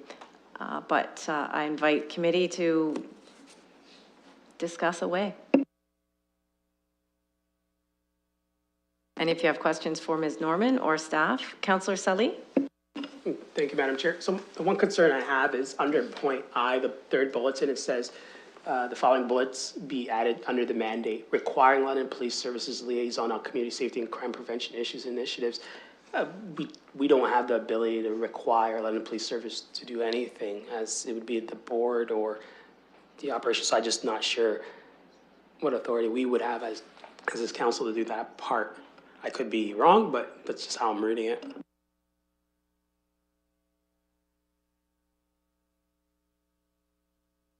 So all of that, Councillor Sully, is being referred to the clerk. It's not giving direction to London Police or anything like that? No, and through you, Madam Chair, I recognize that, but I just wouldn't want to, even if I'm referring something, I wouldn't want to put that language, because then if I refer, it comes back, it gets lost, I forget. I'm seeing it now, and I just feel like that's the language of requiring them. How about requesting or inviting? Sure, inviting.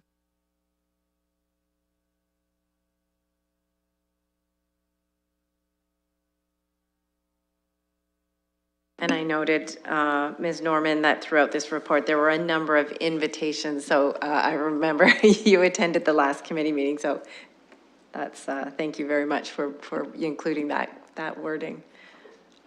Mr. Stafford. Sorry, through the chair too, I just wanted to discuss item 6.1 as an invitation as well. So it should be a member of Parks and Recreation. The roadside and transportation don't deal with that item. So just get it to the right department, that's all.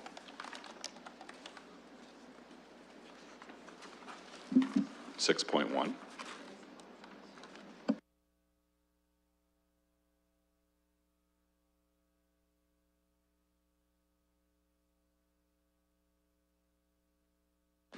It's D on the screen, small d, but underneath 5. So it shouldn't read J. Parsons, Division Manager. It should be Parks and Recreation? That's correct.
So there is a motion on your screens.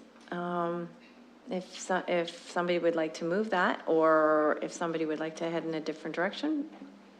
Basically, the first part about Neighborhood Watch, concerning Neighborhood Watch, and being supported by civic administration during a transition period. That A is a referral to civic administration to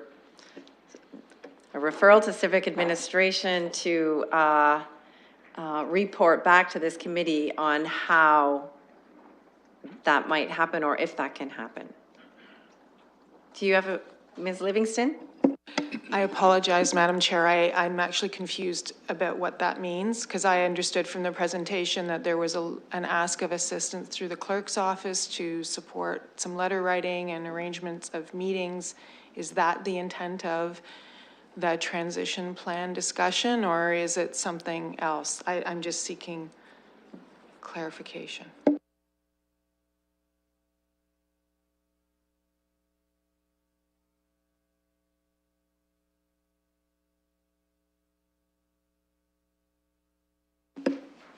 I'm looking to committee to see how, if this is being referred to staff, what's the intent and what's the goal of the referral?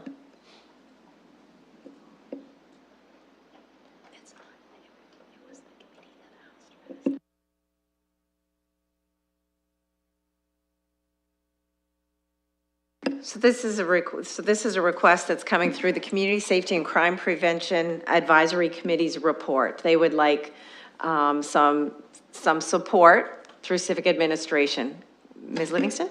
Madam Chair, perhaps the easiest path is that civic administration will sort out who does what in relation to support to the committee. That sounds great. Does clause A solve that, or what you said? Yes. Should the committee wish to proceed with that, then we'll work at a staff level to support to try and understand what the committee is looking for and to try and be of assistance. Very good. Thank you very much. Any other comments from, do I have a mover? Councillor Lewis. Thank you, and through you, Madam Chair, thank you, Ms. Livingston, for clarifying that, because it helped me as well. I'm prepared to move that. Second, Councillor Pelosa. If there's no further discussion, we can vote. That's a big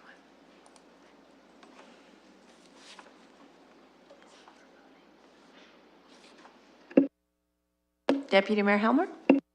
Yay.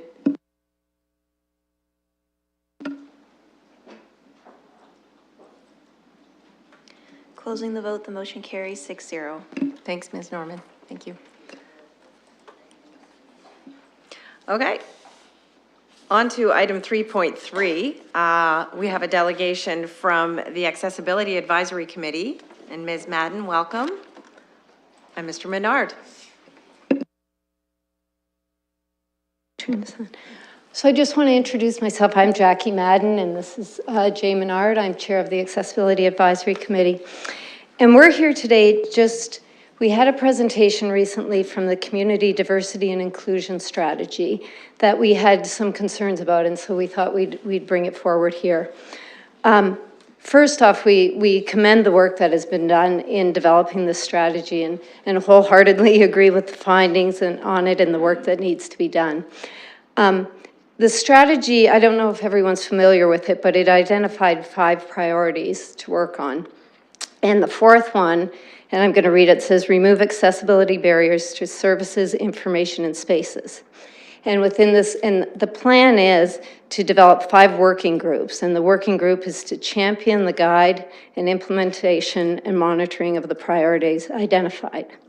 So as you know, we are the city's Accessibility Advisory Committee, and we're a group of, a good group of people, we think, with knowledge, and we've got a bunch of engaged members working within the city structure to advise council on issues related to accessibility. We have been progressive as opposed to reactive, and we've developed resources in the past, and last year we held a bunch of open houses. So we're an active committee. The concerns with adding another accessibility-focused committee were brought up at our meeting. And you know, our questions are really, do we have too many committees with the same focus? One of, you know, Age Friendly also has an accessibility focus. We are working actually with them on their transportation goal, I guess is what it is. The Poverty Panel has things there. The LTC has an Accessibility Advisory Committee. We're the Accessibility Advisory Committee, and now we have the Community Diversity and Inclusion Strategy, which also has an accessibility component. You know, and our concerns are we have the hardest time getting our committee full of people, so we're kind of wondering where are these people all coming from? Are we going to have overlaps in what we're doing, and how are we going to deal with those? How are we going to work together with this group? I can't imagine them accomplishing their goals without somehow including our people. And, you know, we're worried we're going to drain our resources. There is only so many people in the community who are dedicated to working, you know, on this cause. We did have the Community and Diversity, it's a big name, inclusion strategy people come to our meeting last week, and they answered some questions, but we still thought it was really all in flux, and there seemed to still be a lot of moving parts. So we wanted to bring that issue to you and for you to be aware of. And, you know, we kind of wondered if they can maybe reach their goals by using some of the existing committees already instead of forming another one. And we love that the focus is on accessibility. We don't want to take that away, but we just don't. We're concerned about overlap and too much of the same thing. Did you want to add anything? I'll be very brief, but I think Jackie did explain. Our big concern is that we know we're very privileged to represent the communities that we represent, but we also know we are privileged to have that opportunity. A lot of, you know, as Jackie said, we have a hard time getting people to fill these committees. You know, we see very few companies are willing to allow, say, somebody like me to come and represent during office times. We know how challenging that is.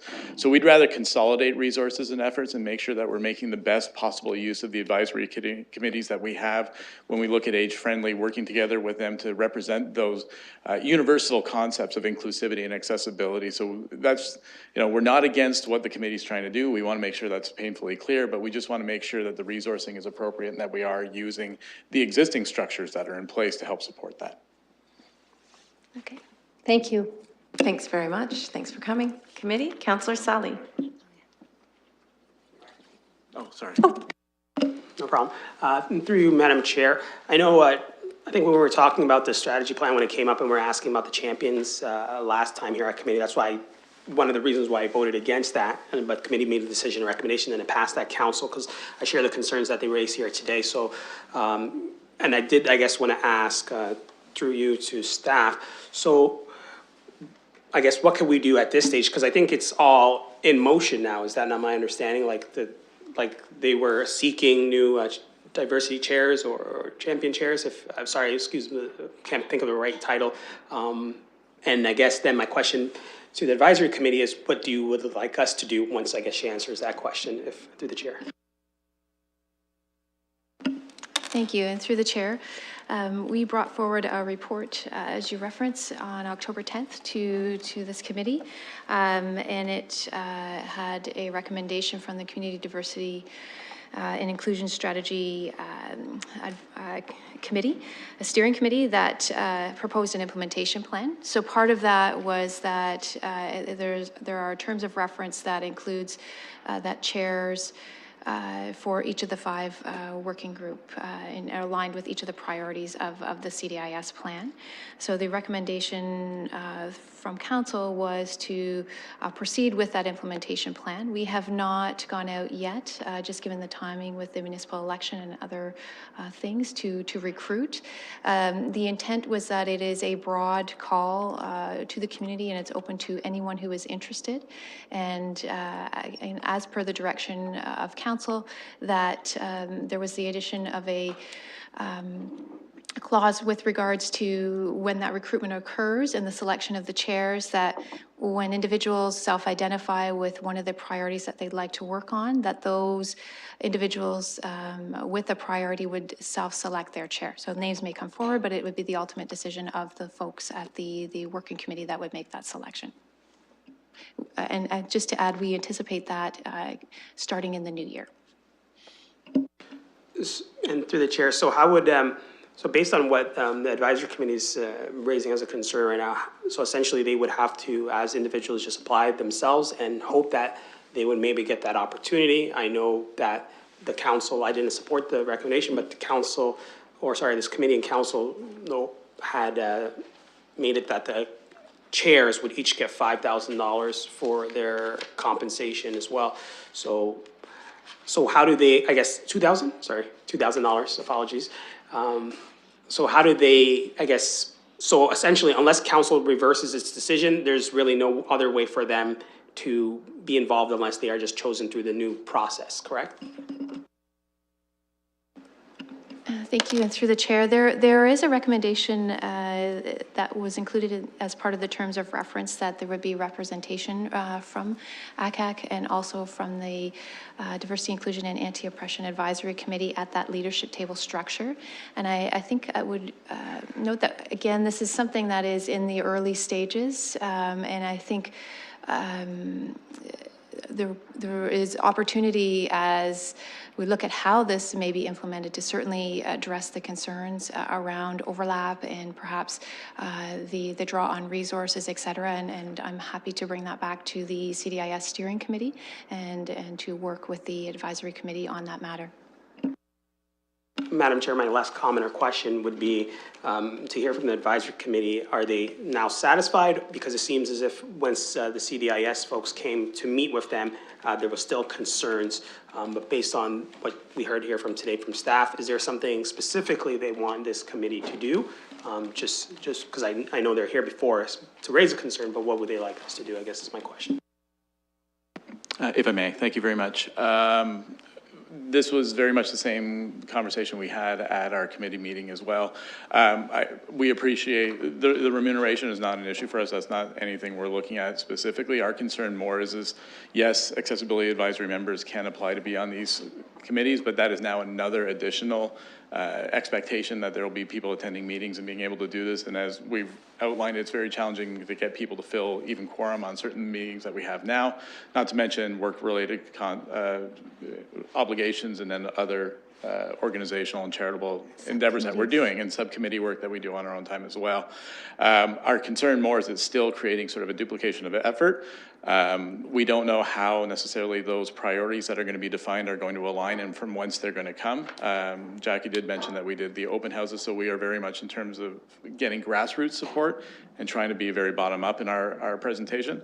We don't know, we had concerns as well about where those alignments go. So which group takes priority, or how did these decisions get made, or if there are issues that overlap, how do we resolve those? So I don't know if we really have any clear direction. We just want to sort of outline this a little bit more and see if we had a request, it was to have better integration or even just relying on existing subcommittee structures to support the initiatives that are in this program. Thank you, Madam Chair. So I don't have anything else to say. I know I voted against the committee recommendation at the time, so I'm happy that I did that because it seems like there's some concerns. I don't have any recommendations at this point or anything to bring forward because I don't know what the solution is. So I'll just listen for the rest of the debate.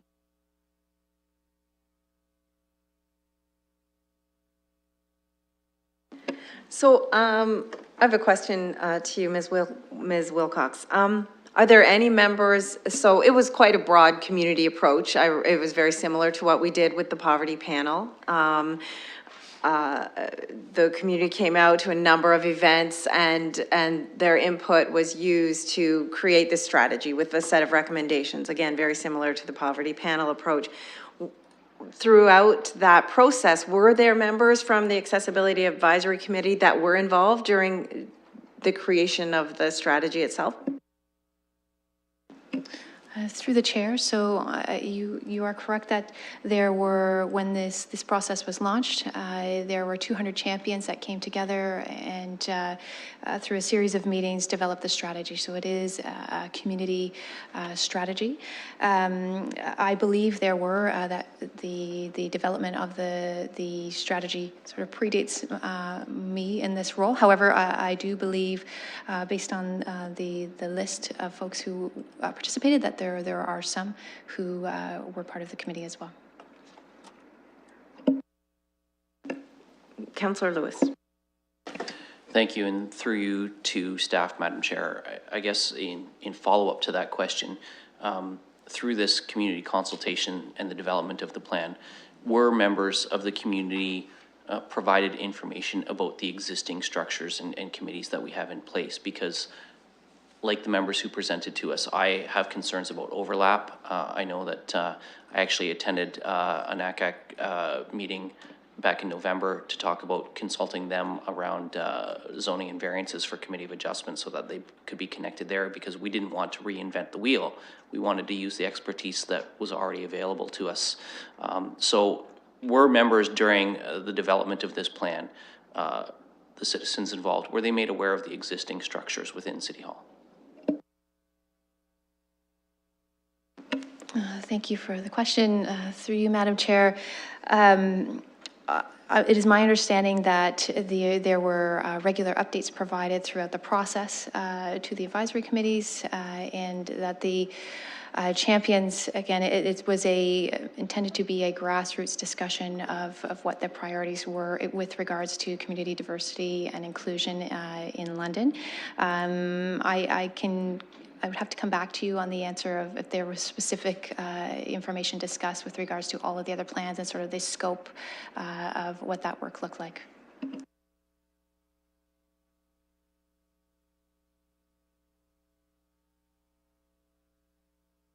So I really appreciate you coming here. I'm always, you play a very important role, and I am supportive and appreciative of that role. There is overlap here, absolutely, I see it. We can't have a conversation about diversity and inclusion that doesn't include accessibility. The Accessibility Advisory Committee is a committee to give advice to us on committee. They report through this standing committee, and then that goes through to council. They give us advice on issues about accessibility, so that when we make policy, we must and should consider accessibility issues when we make our policies. The diversity and inclusion, the community diversity and inclusion strategy is a strategy that was formed through community consultation, which include all different sectors of our community representing different aspects of diversity. And so they came forward with a strategy with very specific recommendations and action items.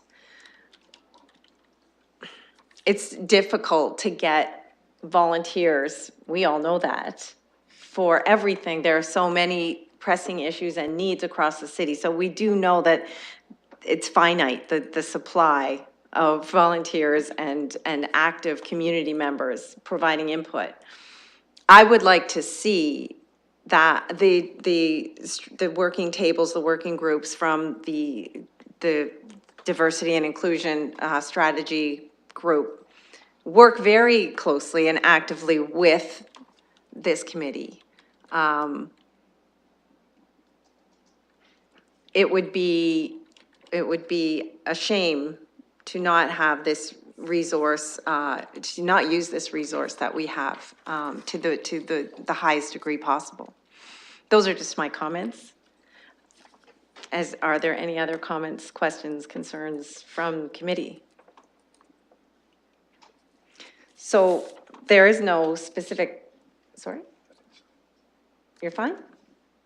I don't believe there are any specific requests for action in the committee report. It's a receive for information. And again, thank you very much for coming. Staff have heard you and they've heard comments from this committee. I suspect there will be further comments about this at council, but I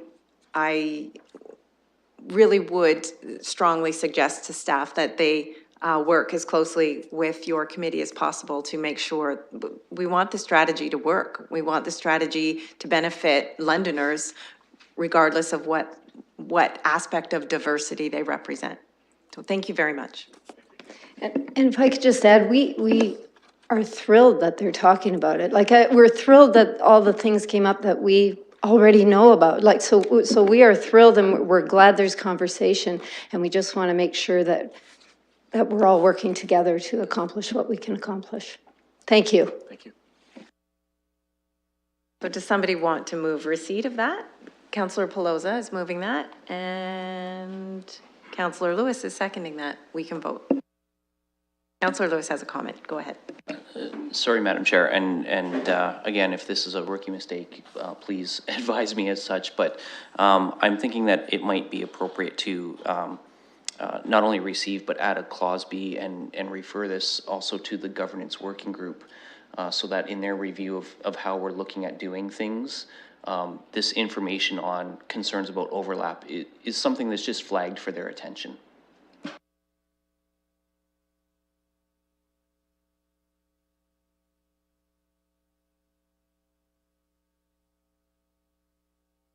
Is that good, Councillor Pelosa, to add to your motion that? So there is a review of advisory committees undertaken right now by the clerk. Perhaps that would be a more appropriate place to refer this.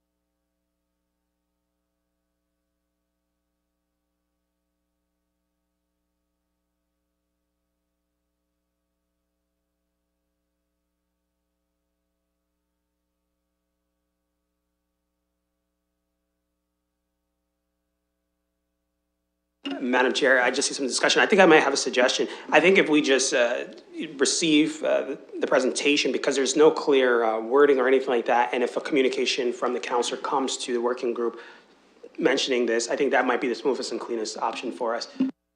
That's good? Okay, great, thank you. So we'll just leave that as receipt. I just wanted to point out, because this is what our discussion was here, is that this was a civic administration came forward with a, and pitched basically this idea of creating this strategy to council, and council said, yes, go out into the community and create this strategy. So it really wasn't where to refer this was what we were confused about here. So I like that idea, Councillor. Let's go ahead, and I'm not seeing any further discussion, and I think we can vote then.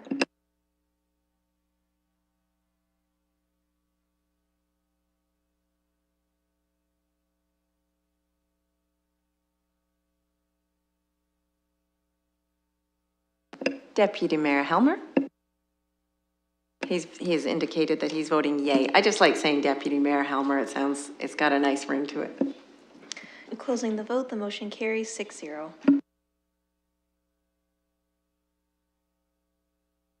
So we'll move to items for direction, and there is one, and it's 4.1, 580 Talbot Street, and signed by law S5868-183.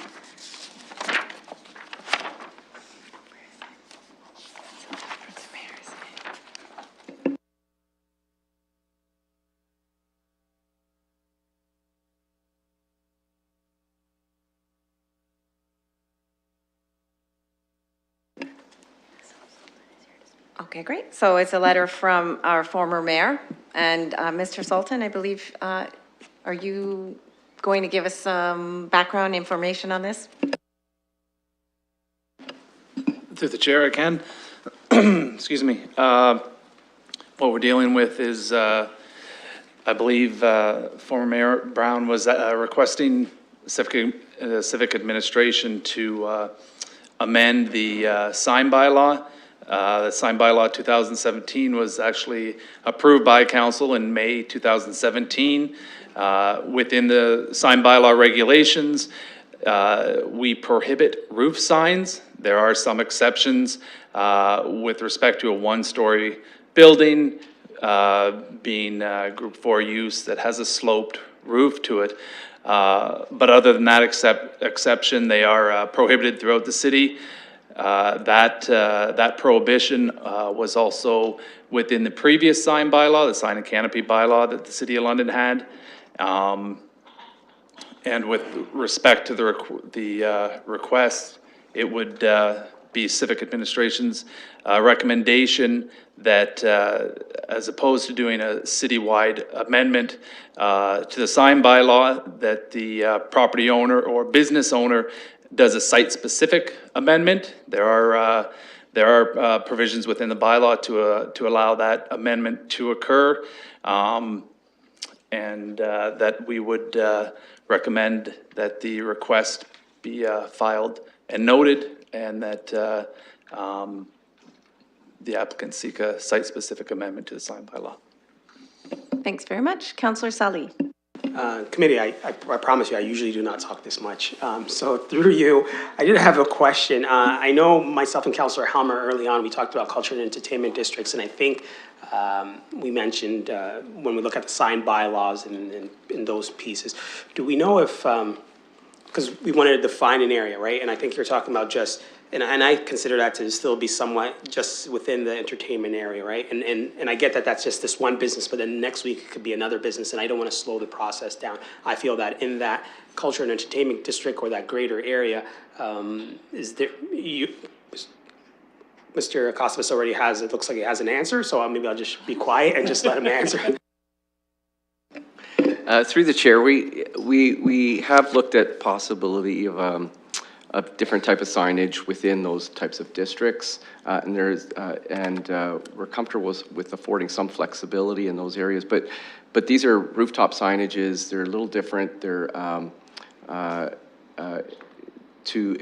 in some cases we've got high-rise buildings in there. It doesn't really make sense in some particular instances for rooftop signage, although we do get a lot of requests for them.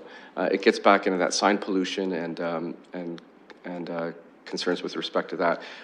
In terms of the districts themselves, we've been working through planning, and planning has presented a number of reports, and we did actually consider the bylaw in the context of that conversation when we did the entertainment districts. And although we've provided some flexibility in the bylaw with respect to that, and we do have variances and other types of abilities to address site-specific matters, we didn't get into a blanket citywide or even a district-wide deregulation with respect to rooftop signages.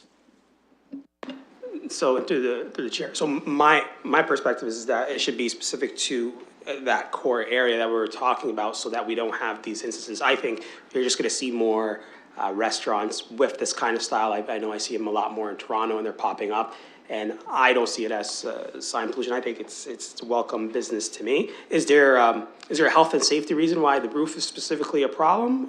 Maybe better educate me. Through the chair, whenever you attach anything to a structural member of a roof, absolutely, especially a signage or other types of devices. So we do permit, if there was something like that, it would have to go through a traditional building permit process where they're attaching something to a roof, just to ensure that the weight or the way that the sign is fastened is structurally adequate, because high winds, snow drifting, things like that could really wreak havoc on passerbys on the street. So the decision-making point today through the chair is for us to just let it be a site-specific instance, is that?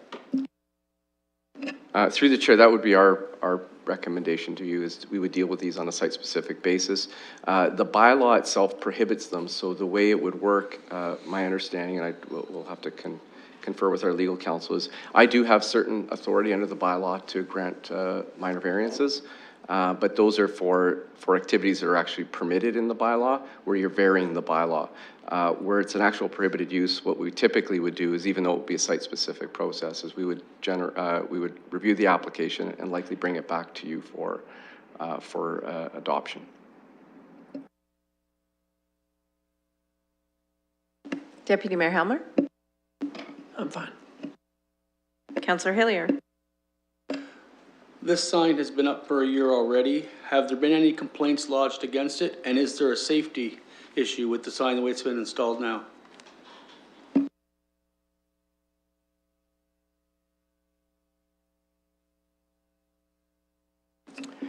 Through the chair, yes, there has been a complaint regarding the sign. They did apply, but we have not been able to review it only because it is a prohibition. So I'm looking at the picture of the building, and I think I know where this sign is. Is the sign on the porch roof, or is it on, like, way up high? Through the chair, the sign is located on the west side of the building. It's right at the main entrance of the building, and it's on the, I guess, vestibule roof, or the main entrance roof, 1 story in height, and it's channel lettering. Pardon me, what was your last comment?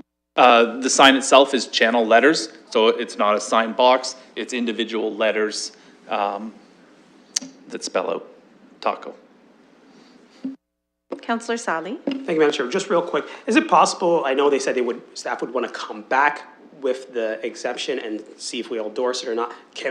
Is it in our purview to say we, approve it in principle and just make sure it's safe and then go ahead instead of, I just don't want this coming back to us. I mean, it's one sign. Just seems kind of cumbersome over a sign.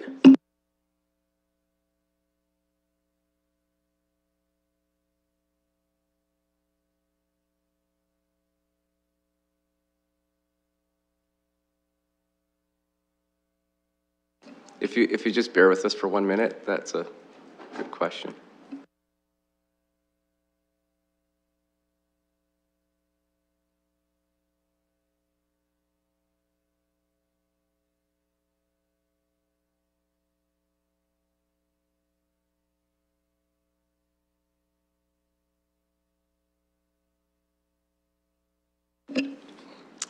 Through the chair, this is bringing back some memories. So you could actually ask us to not enforce the provisions of the sign bylaw for this particular sign, if you would choose to do that. That would be one way. So we would review it and address it, but we would not take any enforcement actions with respect to this particular sign at this particular location. So, yeah, and I'm glad you brought that to my attention, because essentially right now, if they don't take it down today, while you're doing the amendments, they could be fined and face, I guess, enforcement actions. But I mean, I'm sure there's discretion, but discretion only so long lasts. So, but my question was, I can't just say, yes, we are okay with the sign, and just make sure it's safe, instead of it having to come back again, because you said you'd have to do a site-specific exemption, and then they would come back to this committee and council to confirm, is what I understood. Through the chair, so any exemption is really a bylaw matter, so it would require an amendment to the bylaw. So there is no provision to just direct us to, it actually requires an amendment.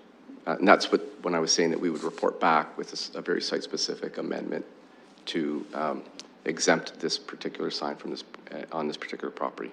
The other option, like I mentioned, is just to direct us to not enforce. So my other question is, I guess, see the clerk and chair working on something in the meanwhile. So because it's a sign, and then if it falls and we haven't checked it, would that make the city liable, I guess, if we're just saying we're not going to enforce the bylaw related to this?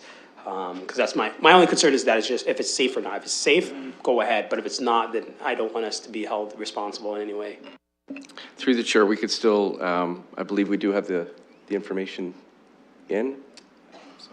So we could verify its structural stability through that process, like through our own, notwithstanding that we will not enforce the sign, we could still ensure that the sign is safe, and you could put that in your direction as well, just to ensure that there is a review of the structural stability of the sign. Okay, and just to get us to the decision-making point, I will wrap up by saying I'm supportive of not enforcing that bylaw subject to it being, you know, not a health and safety concern. And my reason for moving that motion would be to make sure that businesses can continue to operate and, you know, it's a competitive field. And I think I don't have any issues with the sign, so I'm not sure what the complainant had, what there was just the aesthetics of it, but I'm fine with it and I support it. So that's my motion. We'll see where we go. So Councillor Selly is moving, I guess, receipt of former Mayor Brown's letter directing civic administration to not enforce the sign bylaw at this specific location, subject to ensuring that it is properly affixed and doesn't pose a safety risk. And that was seconded by Councillor Hillier.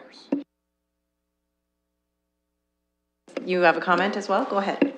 Yes, I'd like to ask through staff, through the chair. I'm curious, I'm assuming this sign is electric by nature.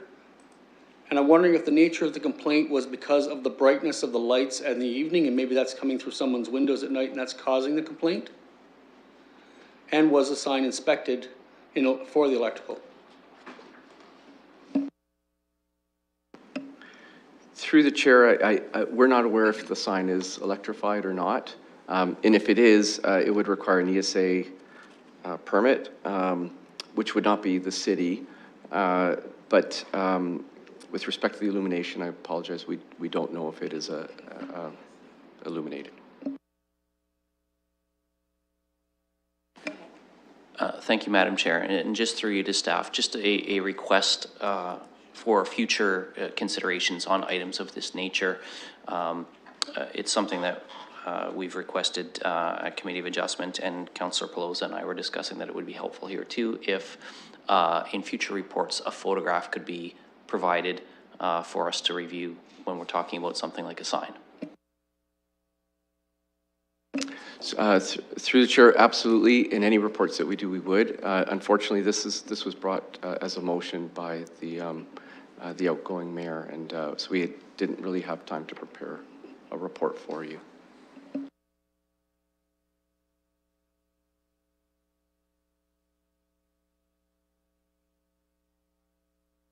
Do you have another comment, Councillor? Yes, through the chair, I fully support the exception as long as it's not an illuminated sign, but for that stretch of the road, if it is illuminated, it changes the entire streetscape in the evening. Through the chair, if you want to add that restriction as well, that these signs not be illuminated, that would be. It's Councillor Sally's motion. What do you think, Councillor? Well, I'm sure you guys can all guess. I'm fine with it being illuminated, but do we not have the specific letter or the complaint? What does that? Yeah, that's what I'm wondering. Like, can we get more details about what the complaint was to better help us make a decision? Because we're just kind of in the dark.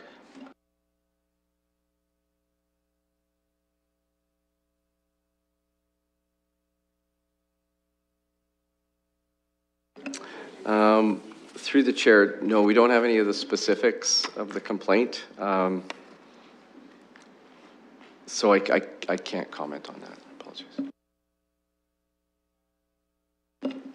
Sorry, I'll just need maybe 30 seconds to pull up the map and kind of see the residential area. I'm familiar with what it looks like, but I feel as if that most of the homes around there are across the street, and even if it is illuminated at night, I don't think it is any more different than if you look at, for example, some of the businesses on Highbury and Huron and the proximities to some of the houses that are there, because the one business, the Harvey sign, is really bright versus this one, and that proximity is pretty close. So I think that if we could do that all the way in my ward, I don't think why it should be an issue right downtown. And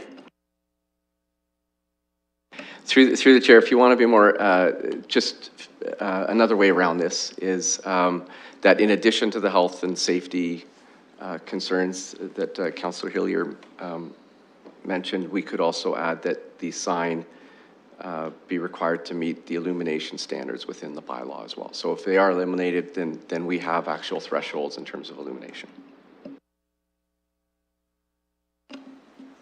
So Madam Chair, I'm good with that editing in there.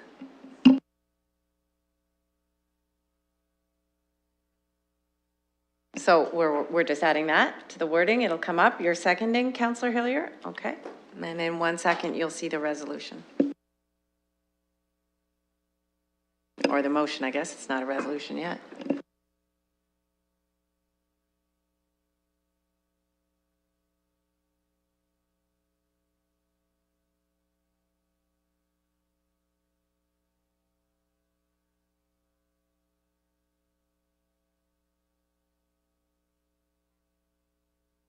If you refresh your screen by clicking current item, the motion is there.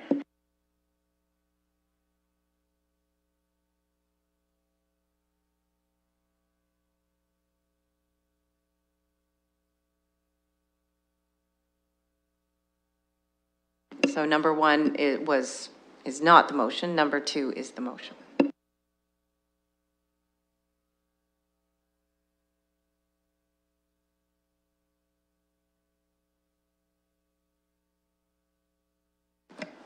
Madam Chair, just a correction to that, Councillor Hillier was the seconder. Thank you, Councillor Lewis. If there's no further discussion, I can call the vote on that.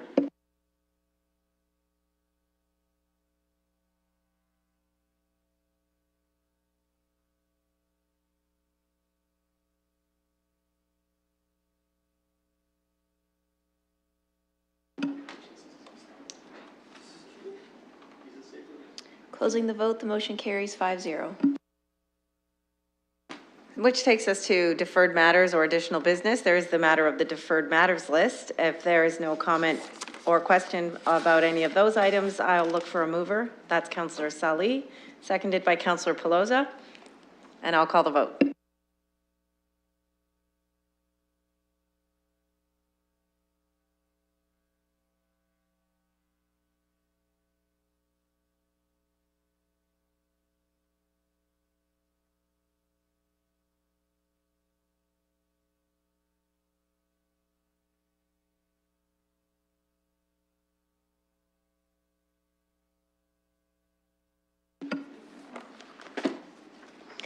Closing the vote, the motion carries 5-0.